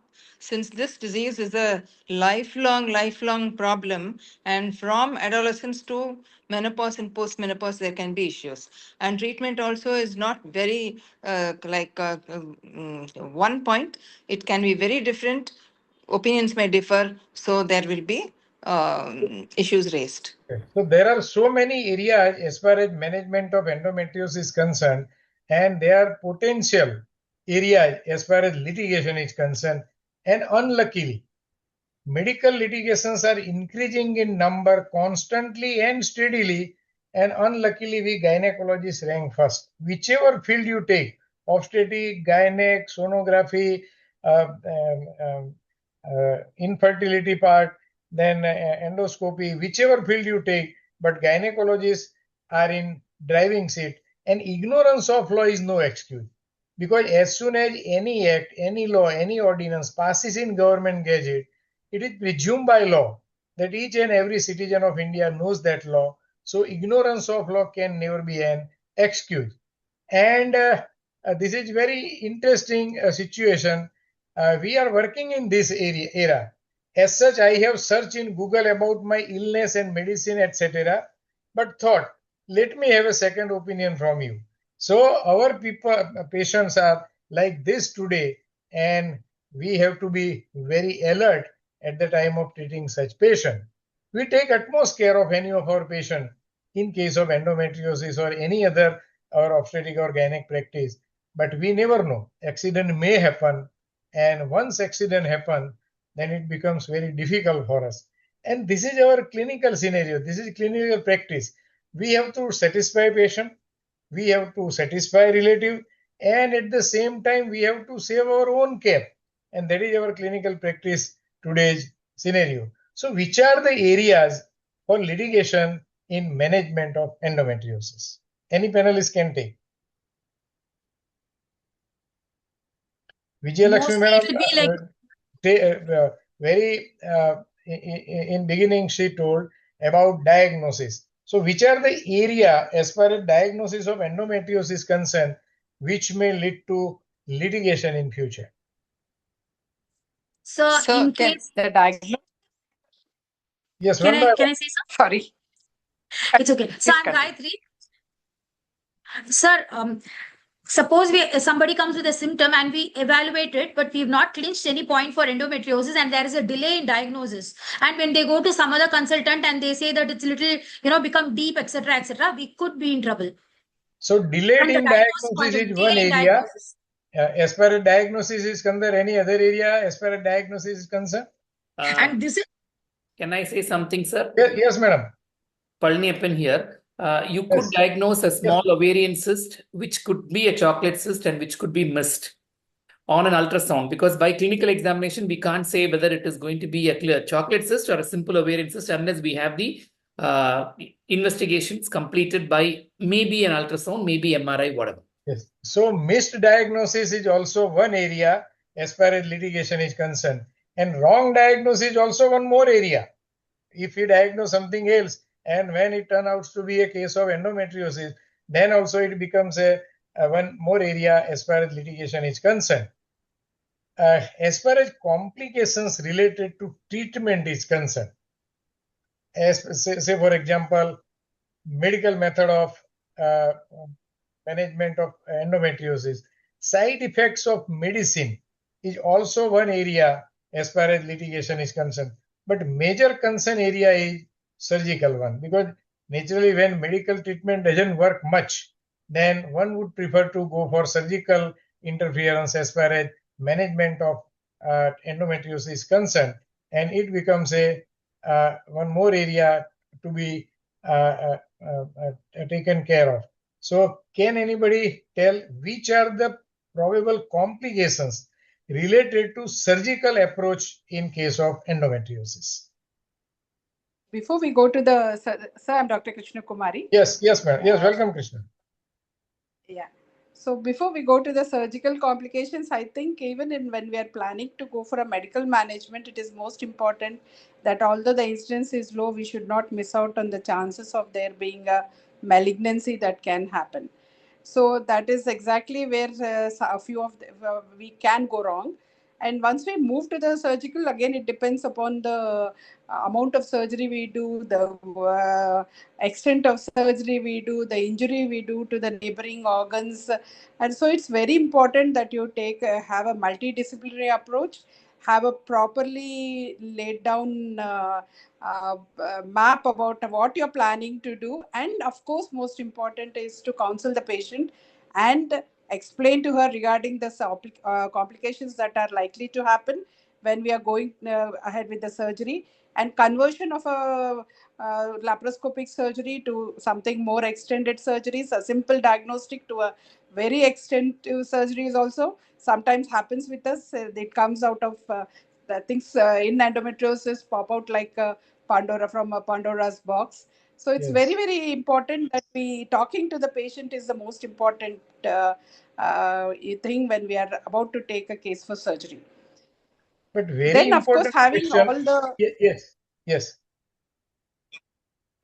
having a team of surgeons when you are especially doing an planning on surgery for a more extended endometriosis, especially with where you are suspecting a dye lesions or something or adhesions, it is important to take the help of other specialities and their and counseling the patient regarding the extent of Yes, surgeries. we will discuss this little later on, but very important question. Can surgical management of endometriosis be considered as a fertility enhancing surgery? And how it helps as far as management of infertility part is concerned? I think because usually a patient is always with us with pain management usually, but many a time patient is also interested to go for fertility treatment also. Can surgical management of endometriosis be considered as fertility enhancing surgery? Because in court of law many a time when we are facing any litigation, and if we say that whatever surgery we offered and we did, it was just to enhance our fertility management. So in this situation, we will have to justify our role or our decision in this point of time. So that is why this question I put. So as far as surgical part is concerned, these are some areas, many a time unexpected result, failure of procedure or operation, trauma, injury, hemorrhage, infection, complication of anesthesia. So these are the areas as far as surgical management of endometriosis is concerned, as far as litigation part is concerned. But very important part is this, injury to surrounding structure. So any panelist can take it. What is your comments as far as this part is concerned at the time of doing any surgery related to endometriosis? And if you injure some surrounding structure, it is also becomes a area for litigation as far as this part is concerned. So injury during surgery, particularly in endometriosis, where dissection is certainly tougher, is not equal to negligence. And legal implications are strong when there is negligence, not when there is a complication or rather a known complication. So if that injury is recognized and managed appropriately with or without an additional specialist, then there is no need to fear litigation on that point alone. So complication per se is not negligence. Complication may occur at any time, at any place during any treatment, not only endometriosis, in any other treatment also.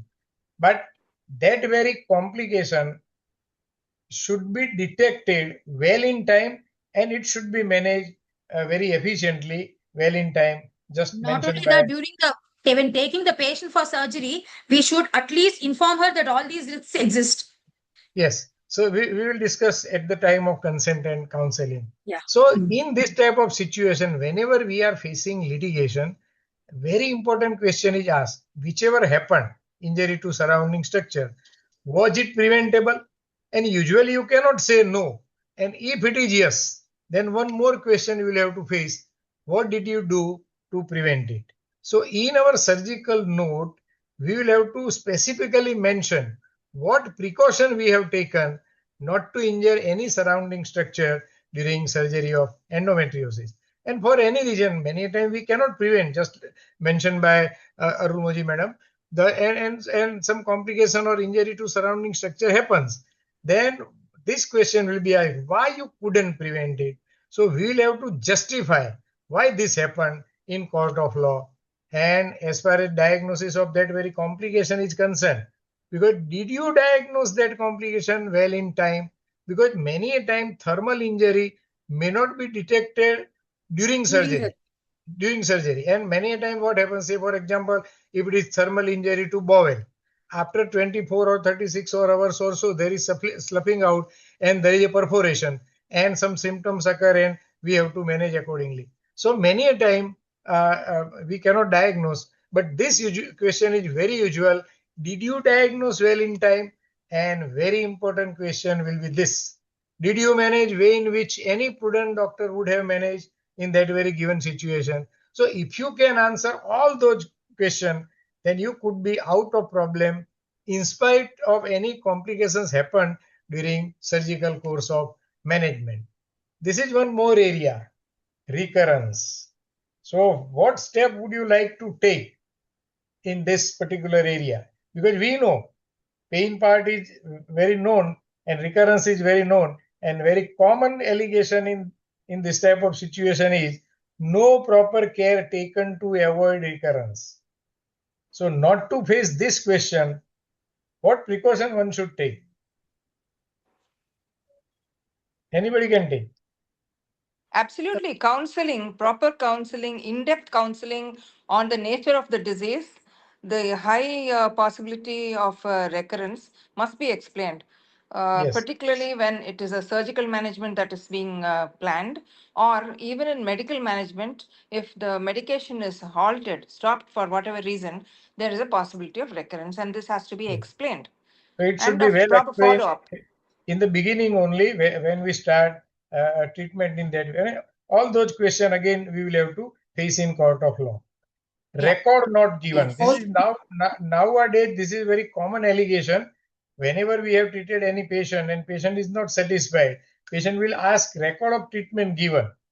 And if we do not submit record to patient, then it becomes one more area of litigation. So what is the guideline on part of MCI and now NMC as far as record to be given to the patient is concerned? Should we give whenever any record is asked by patient or very nearby relative of patient? Are we under obligation to give? We have to, sir. Yes. So we are under obligation to give, and as per guideline from MCI, within 72 hours, and now with newer guideline of NMC, within 5 working days, we are supposed to give all the records demanded of treatment given. But we can give those records to either patient or any other person whom patient has given authority. Many times what happens when we have treated this type of patient and patient is covered with some insurance company, some insurance agent will come to us and asking all the details of treatment given to that very patient. In this type of situation, never give record to this type of insurance agent, or either he should have an authority letter from patient, or we can tell him that whatever record you want, you demand through patient, we will supply to the patient. So this is very important point in this type of situation. Tremendous expense against unexpected result. This has also added nowadays as far as litigation is concerned, because naturally when we are dealing with all this type of cases of endometriosis, naturally it is expensive one and it becomes a area for litigation. So every case of endometriosis is potential threat, and treating serious patient could be suicide as far as litigation part is concerned. And whenever something goes wrong, we are bombarded with so many questions. Why this happened? Who is responsible for that? Why you couldn't prevent it? Where were you when this happened? So we are bombarded with so many questions. So we should be very careful in dealing with this type of patient. So what to do and how to prevent all these probable areas as far as litigation is concerned? Anybody can take. Again, it's basically the amount of counsel. Since this is quite a very like what we are going to see inside is quite. We have to let the patient know clearly. Yes. So from law, it is very obvious, and law and court expect from us foreseeability and When we take them anticipation. for surgery, we should very clearly tell them what advantage they expect and what they cannot expect from the surgery. Yes. So court expect from us foreseeability and anticipation of certain complication, communication and proper consent, and proper documentation. And as far as foreseeability is concerned, so we have to anticipate certain complication and we should be readily available to deal with the situation. Say, for example, if it is deep-seated endometriosis on rectum or so, naturally we should anticipate that there could be injury to rectum, and we may have to involve Surgeons. general surgeon also in this type of situation, or it is injury to ureter or injury to bladder, and we have to involve urologist also. So court expect from us to anticipate this type of complication and to be in contact of either surgeon, gastrosurgeon or urologist. They should be, it is not necessary they should be available in operation theater only, but they should be available on call. If at all need arises, then we can call them. Let us see, this is real happen case. It was case of severe dysmenorrhea, infertility, deep-seated endometrial nodule on sigmoid colon, advised laparoscopic excision, and during surgery, there was injury to sigmoid colon. Colostomy was done. Second surgery to close colostomy and anastomosis. Case was filed. Compensation demanded 11 crore. But for any reason, doctor couldn't convince court in this particular case then why this happened and how it is common to end up into this type of complication. So in this case, court allowed 42 lakhs of compensation in this particular case. So where things went wrong in this particular case?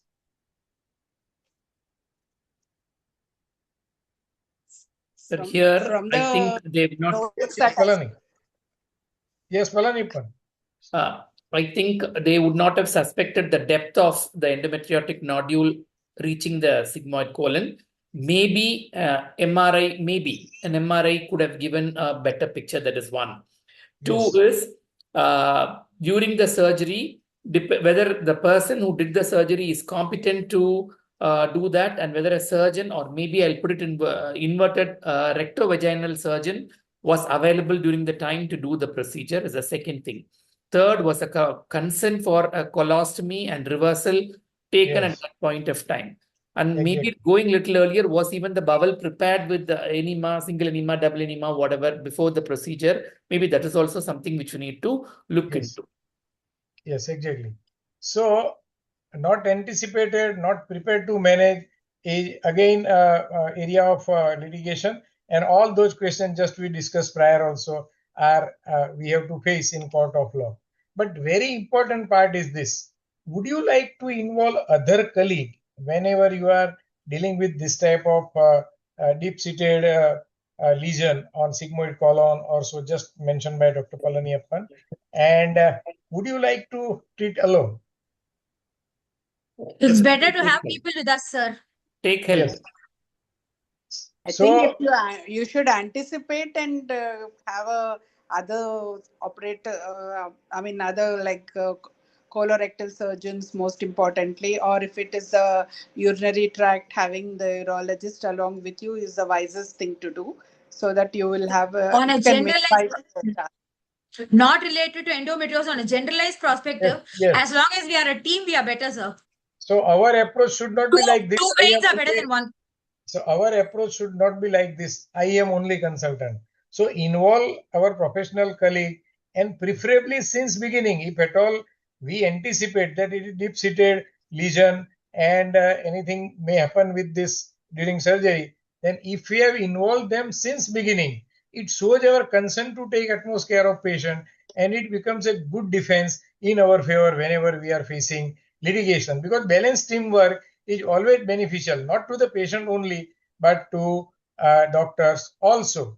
No consent taken is one more area of litigation just mentioned by Dr. Palani during a discussion of that case, that for probable or possibility of colostomy, consent should be taken well in prior. So as far as consent is taken, let us discuss that in very depth. So proper counseling for any surgery, not for surgery for endometriosis, for any surgery, proper counseling is very much important.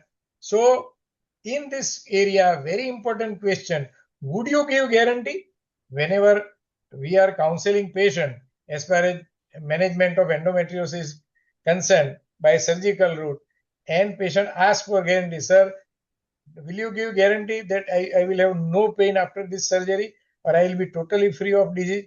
So would you give guarantee or can you give guarantee? No, sir. We will use the probability. We will never. I will never give guarantee for endometriosis because, as we know, it's a disease of enigma. Because in this law it is very clear, no rosy picture about result, no tall claim about result. Because in eye of law, when you claim to be master, you are supposed to be master. And in our practice of endometriosis surgical route or medical method, recurrence is known and we consider result like Aishwarya Rai, but it may turn like this at any time. So no tall claim, no rosy picture about result in endometriosis. One more area. Would you advocate post-operative counseling also? Yes, that is very, very important. Always yes. Always yes. Even if surgery goes smooth and Yes. normal, then also, and if at all we end up into This is any a chronic, complication, this is a then chronic also. disease. So we'll definitely have to tell them about the recurrence and all after seeing what are the findings in a surgical procedure. Yes.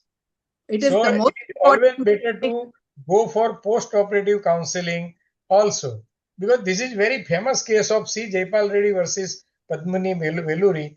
In that very case, National Commission has very specifically mentioned that consent is not mere piece of paper on which patient or patient party has to sign, but it is an important document of your communication, of your counseling. So whichever point you have counseled with patient, you have discussed with patient, all the points should be entered into consent paper, and then patient and patient party has to sign. And once patient and patient party signs the document, it becomes a documentation of your communication. So consent is not mere piece of paper, but it is a documentation of your communication. So all the important points we have to mention in consent paper. So very important part as far as consent is concerned, who can give consent? Patient. Most Patient. important, patient So has to if give patient is adult and if patient is mentally sound, nobody else can give consent on her behalf. So we should be insisting to be this document to be signed by patient only. Of course, if patient is minor, then guardian and mentally challenged. If patient is mentally challenged, then signature of guardian will be there. Can minor give consent for examination? No surgical Yes, I think intervention, only examination. Yeah. After the Yes, age sir. of 16, yes. Anybody? So by law, if she is more than 12 years, then she can give consent for examination, but only for examination, non-invasive particularly. And if at all we have to go for any invasive examination or any surgical intervention, then consent of guardian we will have to go for. So I have a small point to make here. If this surgery is also for enhancing reproductive function, should the husband's consent or rather involvement also be there in the consent? You said patient and relative. Consent can only be given by patient, and husband is witness only. He can sign as a witness. Even That without whatever the husband's consent, if the woman wants, we have to go ahead. Yes, whatever written in that very consent form, it was explained to my wife, and after understanding everything, she has signed before me.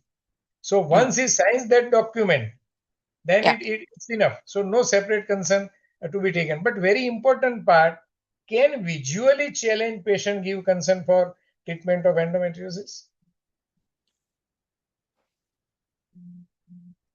Yes, sir.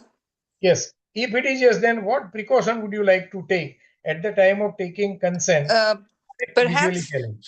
for the visually challenged patient, the consent has to be read out by the doctor or appropriate person in the presence of her confidant And the entire process, including the counseling, has to be video recorded to be produced if necessary.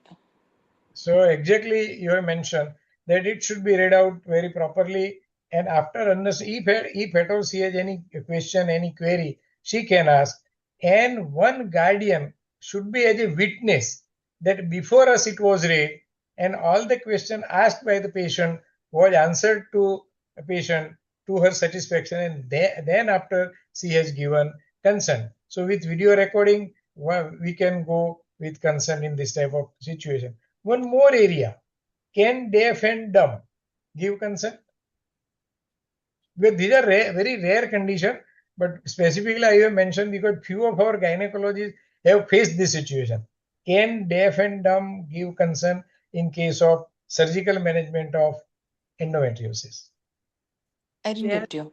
If she's literate, she can read and give, sir. Yes, if she is literate, we can give consent paper to her. She can go through, and if she is satisfied with all the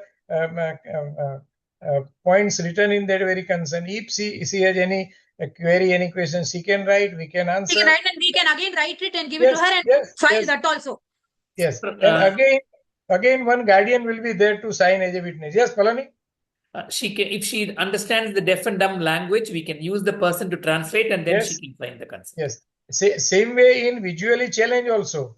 If we have brain language as far as consent is concerned, then we can offer that also.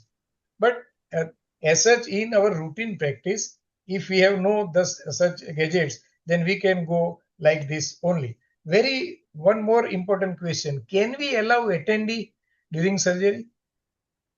And one more area: can we record and can we display that very recording of surgery to the relative or during CME or during workshop or no, during sir, only with the patient's consent. No.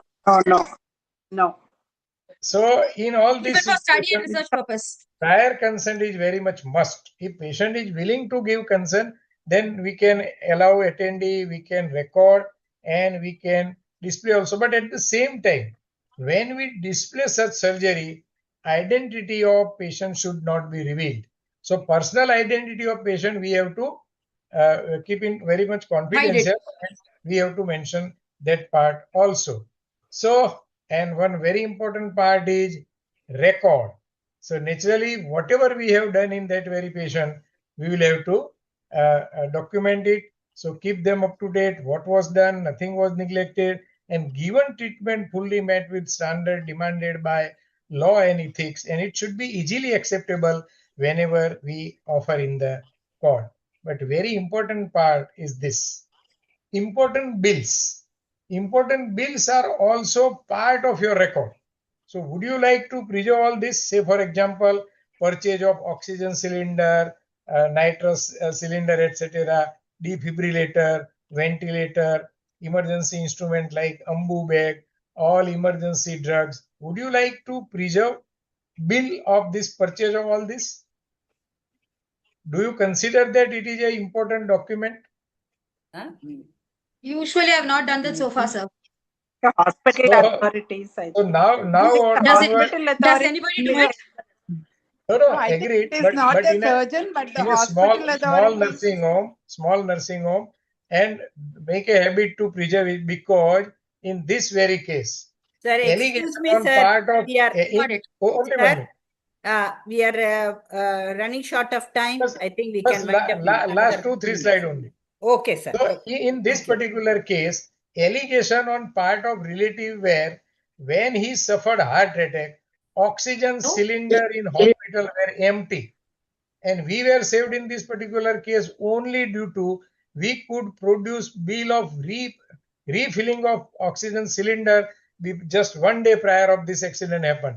So this is a very important document: purchase of emergency drugs, refilling of oxygen cylinder, etc. So many times we have to transfer patient due to paucity of time. I will be skipping all this. So it should be well in time at proper hospital, and confirm availability of bed, ventilator, OT, blood, etc.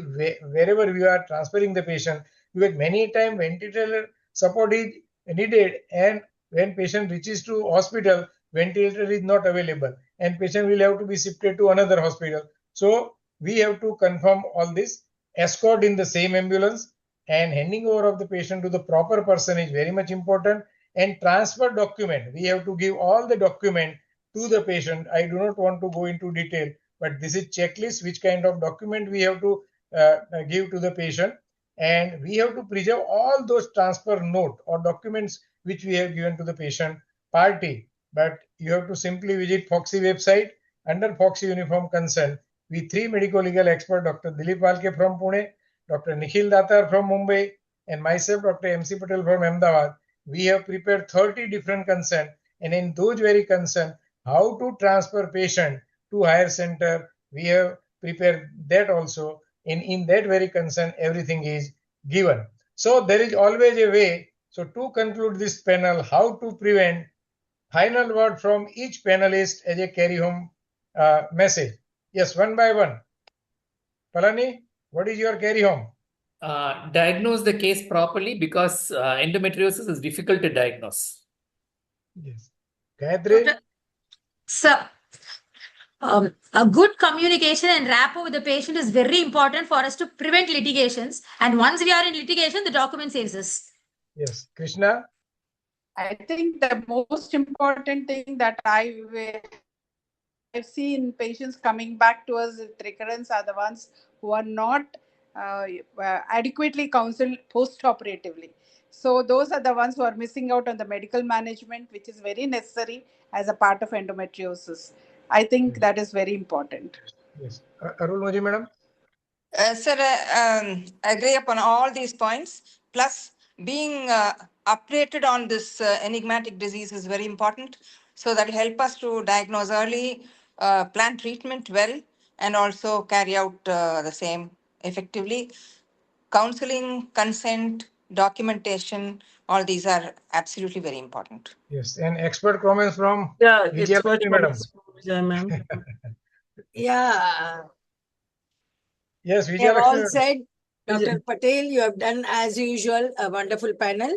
And as they said, we must also know our limitations. If we are good at that work, we should do. And we know in endometriosis, the first surgery is the best surgery. If we Yes. can assess and we don't do it well, we are likely to end up into problems. Yes. So thank you very much, all the So wonderful be panelists. alert in our practice of endometriosis. There will be ready to face this type of situation. And thank you, organizers, for giving us opportunity to moderate this interesting panel. And big round of applause for all the panelists making this panel very interesting. And the moderator. Thank you very much. Thank you, Thank sir. you. Thank you so much, Patel sir, all the for the panelists, opportunity. Dr. Seshadri Thank ma'am. you. Now I Thank give you. Thank you very hand much. over the mic to Dr. Ramni Devi Thank ma'am. you. Thank you, everybody. Arul, Krishna Kumari, Palani, Kavita, everybody. And Thank Dr. you, Shashi. Sheila. Bye. Thank Bye. you, And Sheila. Vijay. Thank you, ma'am. Thank you all. Bye. Bye. Thank you I all think the panelists and panelists are waiting Patel, for sir. the exam or for the MCQs, and Dr. Ramani has to do that. Yeah. Yeah, please share the Yes, ma'am. MCQ questions Yes, here. ma'am. So yesterday, some of the candidates had an issue. They couldn't scan the QR code. The link Yeah, they were is also mentioning. there in the chat box. You can click on the link in the chat box, please. Yeah, that is better.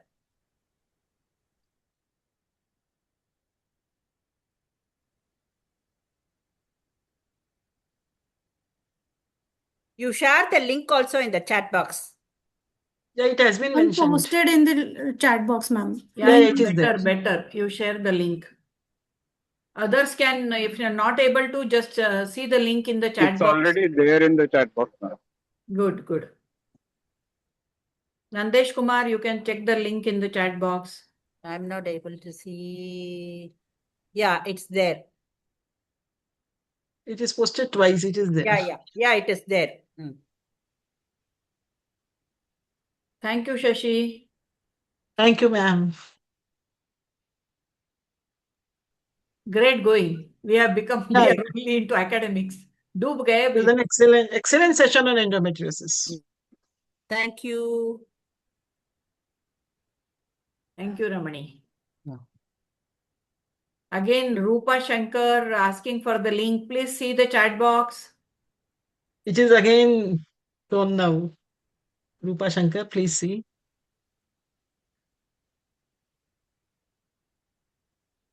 Whenever there is a request, go on putting in the link.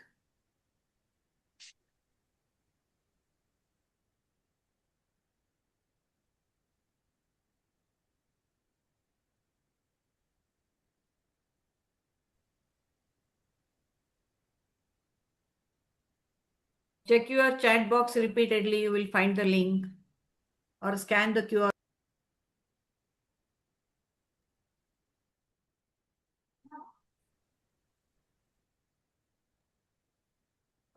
Shashi, we have to do that justosis program with Upama in Sabdarjung.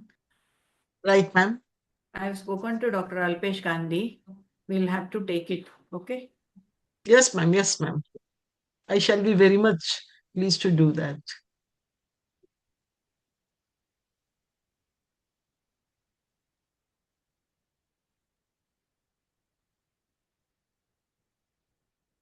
ಮುಗೀತು ಬರ್ತಾ ಇದ್ದೀನಿ.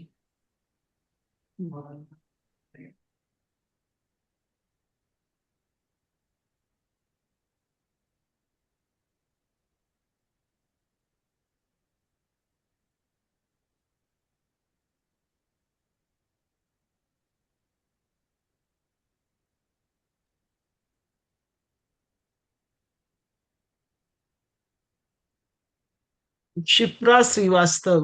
She has the link is mentioned below. Dr. Shipra Srivastav. You can do it today.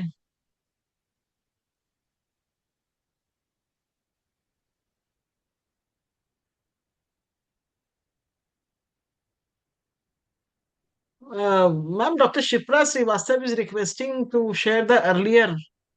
Earlier, it's not possible. It's not possible, no?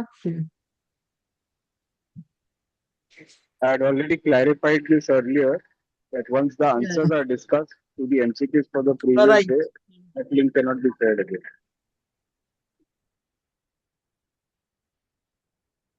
So how many minutes we are giving? 10 minutes?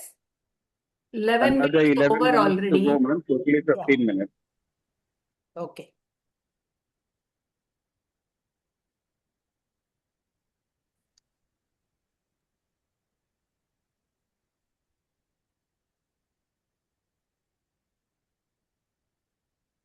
Pratik. Dr. Pratik? Hello, Dr. Pratik. Yes, ma'am, I'm here. Tomorrow we should put a flyer for our convocation for Bangalore. Yeah, we can do that now. Yeah, okay. Just one slide, okay? At the beginning and at the Yeah, end. I'll ask Nilima to put the ICOG annual conference flyer over there. As well as the FICOG application and the last date. Today I Yeah, was no going worries. through the website, ma'am. The venue was not showing in the website. No venue, we are.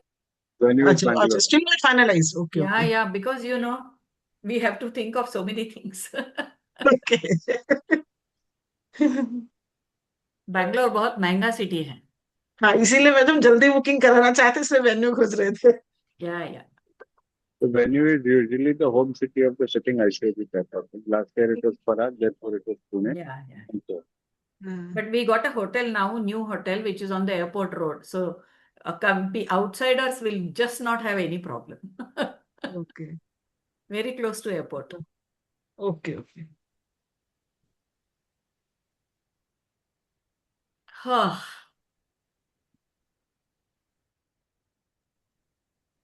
I wish all of us had, all of you had coffee, tea, everything. Ramani? Yes. Ramani had coffee, filter coffee? Yeah. I had in between one emergency which I had to manage online. Oh.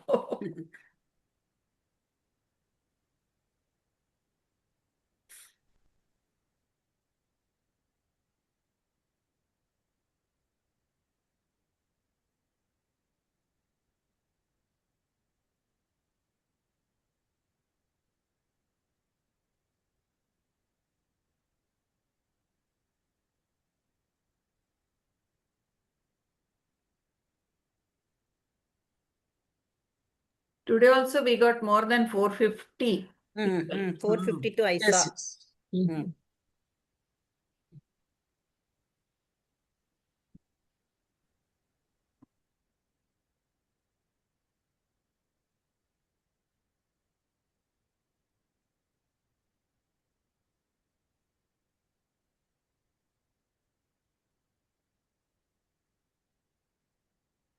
And who will do? Subhash and? Please display the QR code again. Somebody is messaging that link is not opening. Send the QR code. So in the screen, you can again show the QR code.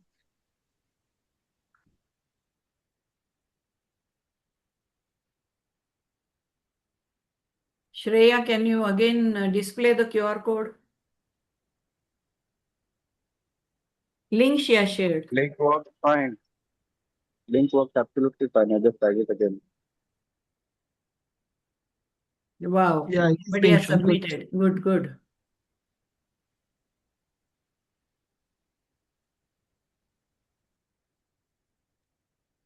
Thank you. Thank you. Yeah.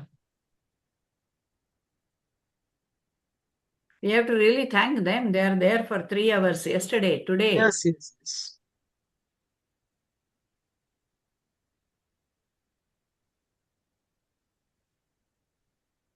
Those who have missed it, they are really regretting. Yeah. That means they like the class so much. We have to make a supplementary exam now.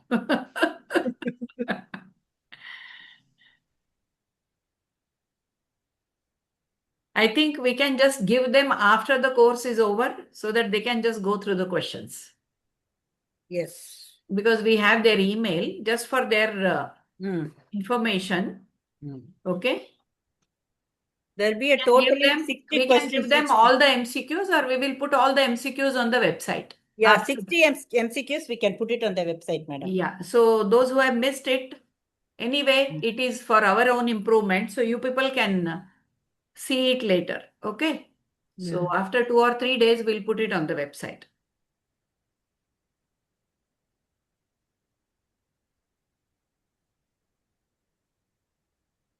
Yes, Geeta madam. Geeta is our very prompt person from Bangalore.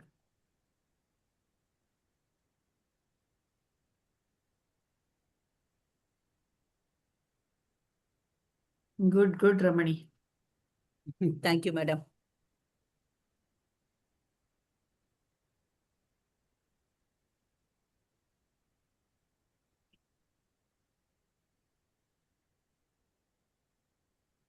Yeah, Vijaya, you can see it later. We will get all those MCQs. Okay.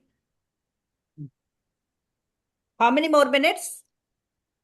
5 minutes. 5 minutes, ma'am. Okay, okay. Yeah. I think most are very fast. Yeah. Constantly they are submitting. If everybody has done, then we can stop it. Some people would have joined late because of their difficulty in accessing to the questions. So we'll wait, madam. Great. I think the certificate course idea started by Dr. Mandakini Meg, right, Pratik? Yes, madam. Yeah, during COVID time, madam started this. Really, thanks to her, Actually, I I think did tomorrow- the first endometriosis certificate course, madam, when I was a chairperson. First endometriosis certificate course. Yeah. With madam? Yes. And of course, with Mandakini madam also, I did one.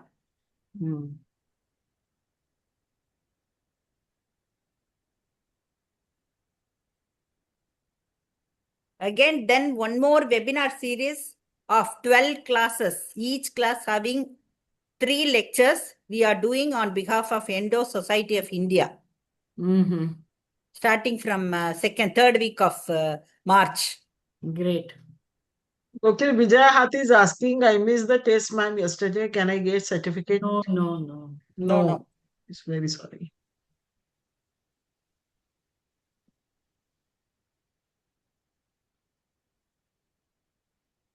Re-attend the course. Anyway, we are So going to put encouraging. everything. We are going to put everything on the website. All the talks, everything, everything.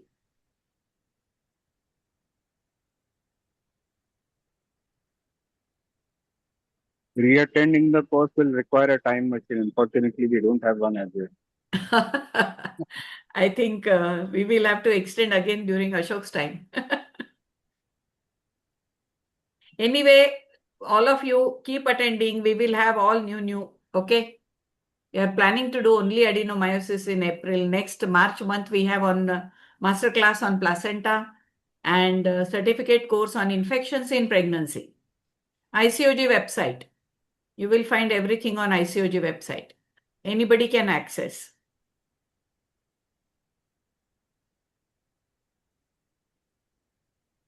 Today they are really expressive, they are expressing their concerns. Very nice. Yes, yes.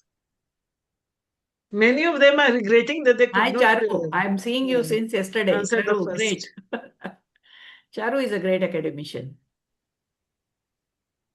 Hi, Alka, Nagamani. How to become an ICOG member? You will have to take, you can take FICOG, you can become a fellow. Again, go to website.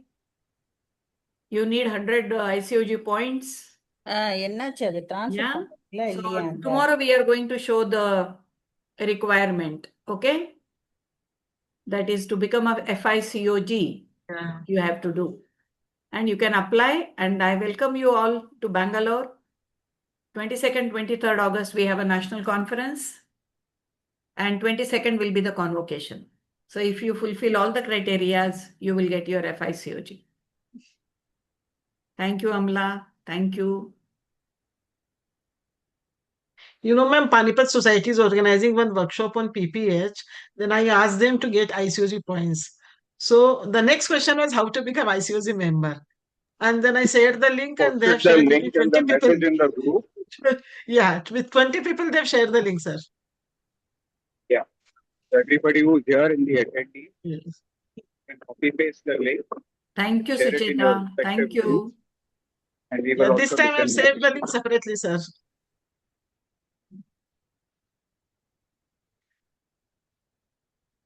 I think only 1 minute remaining.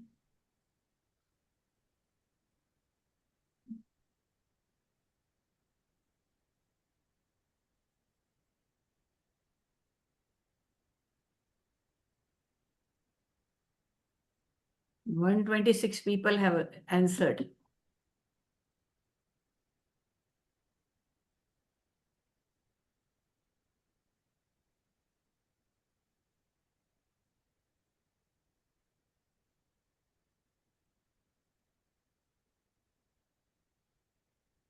Time is over. Good, Shruti.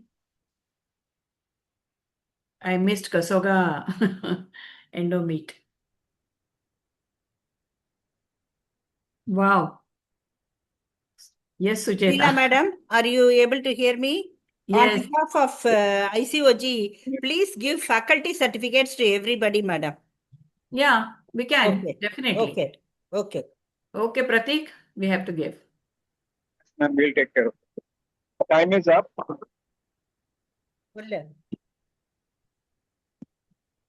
Ramani ma'am, you can proceed with discussion of the MCQs and the answers. Please. Yes. So let me start with the answers. So the first question We will share tomorrow. Okay, details, Doctor. Yeah. Yeah. So which of the following classification systems for endometriosis is primarily based on lesion size, depth, additions, assigning a numerical score to stage the disease? The correct answer is revised ASRM classification. Then the NCION classification system is particularly useful for describing superficial peritoneal endometriosis, ovarian endometrioma. You can read only answers, Doctor. Okay. Second question, the answer is deep infiltrating endometriosis. And the third question is, which classification system specifically designed to predict fertility outcome? That is the endometriosis fertility index.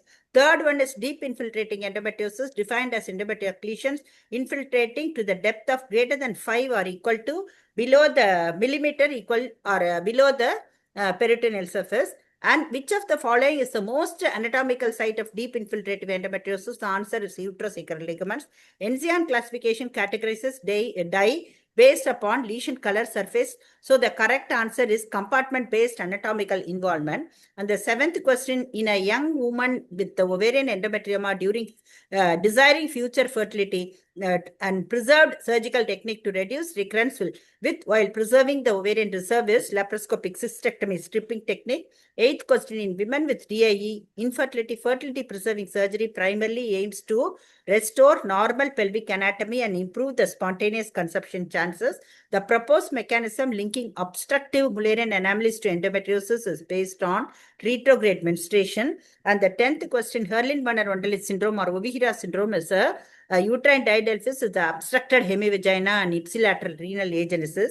Ureteric endometriosis commonly involves which segment? That is the lower third. And common type of ureteric endometriosis is intrinsic ureteric endometriosis. And then in a patient with ureteric endometriosis and significant hydronephrosis, the preferred surgical management is ureteric resection and ureteroneocystostomy. The primary advantage of robotic-assisted surgery in DIE is the answer is enhanced 3D visualization with the wristed instrumentation. And robotic surgery may particularly be advantageous in endometriosis involving the complex pelvic anatomy with dense adhesions and bowel involvement. Which of the following is considered as the first-line therapy for pain management, NSAID? And in patients with persistent pain despite adequate surgical excision and hormonal suppression, the next best step is you have to have multidisciplinary pain management approach. And then what is the primary role of GnRH agonist in infertility management in endometriosis? It is pituitary downregulation with the suppression of endometriotic activity. The 19th question, a woman with a chronic pelvic pain undergoes laparoscopy and endometriosis is found but not documented properly in operative notes. Later, she develops infertility and files a legal complaint. The most important medico-legal safeguard in this scenario would be, the best is proper intraoperative photographic documentation and detailed operative notes. Failure to diagnose endometriosis in a woman with long-standing severe dysmenorrhea and repeated consultations may be legally interpreted as medical negligence due to delayed diagnosis. That's all. Wow, covered everything. Today's Yeah. topic. Excellent. Okay, thank you. Thank you. So, see Thank you. Thank you, So- Dr. Ramani Devi and the conveners. Fantastic work. Yeah. Thank you, sir. We will see Thank all you. of you at 4 o'clock tomorrow. May I request Dr. Ramani ma'am to give vote of thanks? Not today. No, There's no, no vote of tomorrow, thanks. Only at the The end vote of of thanks the is tomorrow. end of the Acha, program. It's on the third day Okay. when we have the Okay. valedictory. Yeah. Okay. So Thank you. anyway, today's program went very well, and thanks to all the faculties, chairperson, and my special thanks to Sheila Mane Madam and Pratik for giving me this task of conducting this certificate course along with my co-conveners, Dr. Asha Rao and Malaraj. Thank you so much. Thank you. Thank you, ma'am. Goodbye. Bye. God bless everybody. Thank you. Goodbye for today. Thank you, Goodbye. Charu. Thank you. Thank you. Thank you, Shashi. Bye.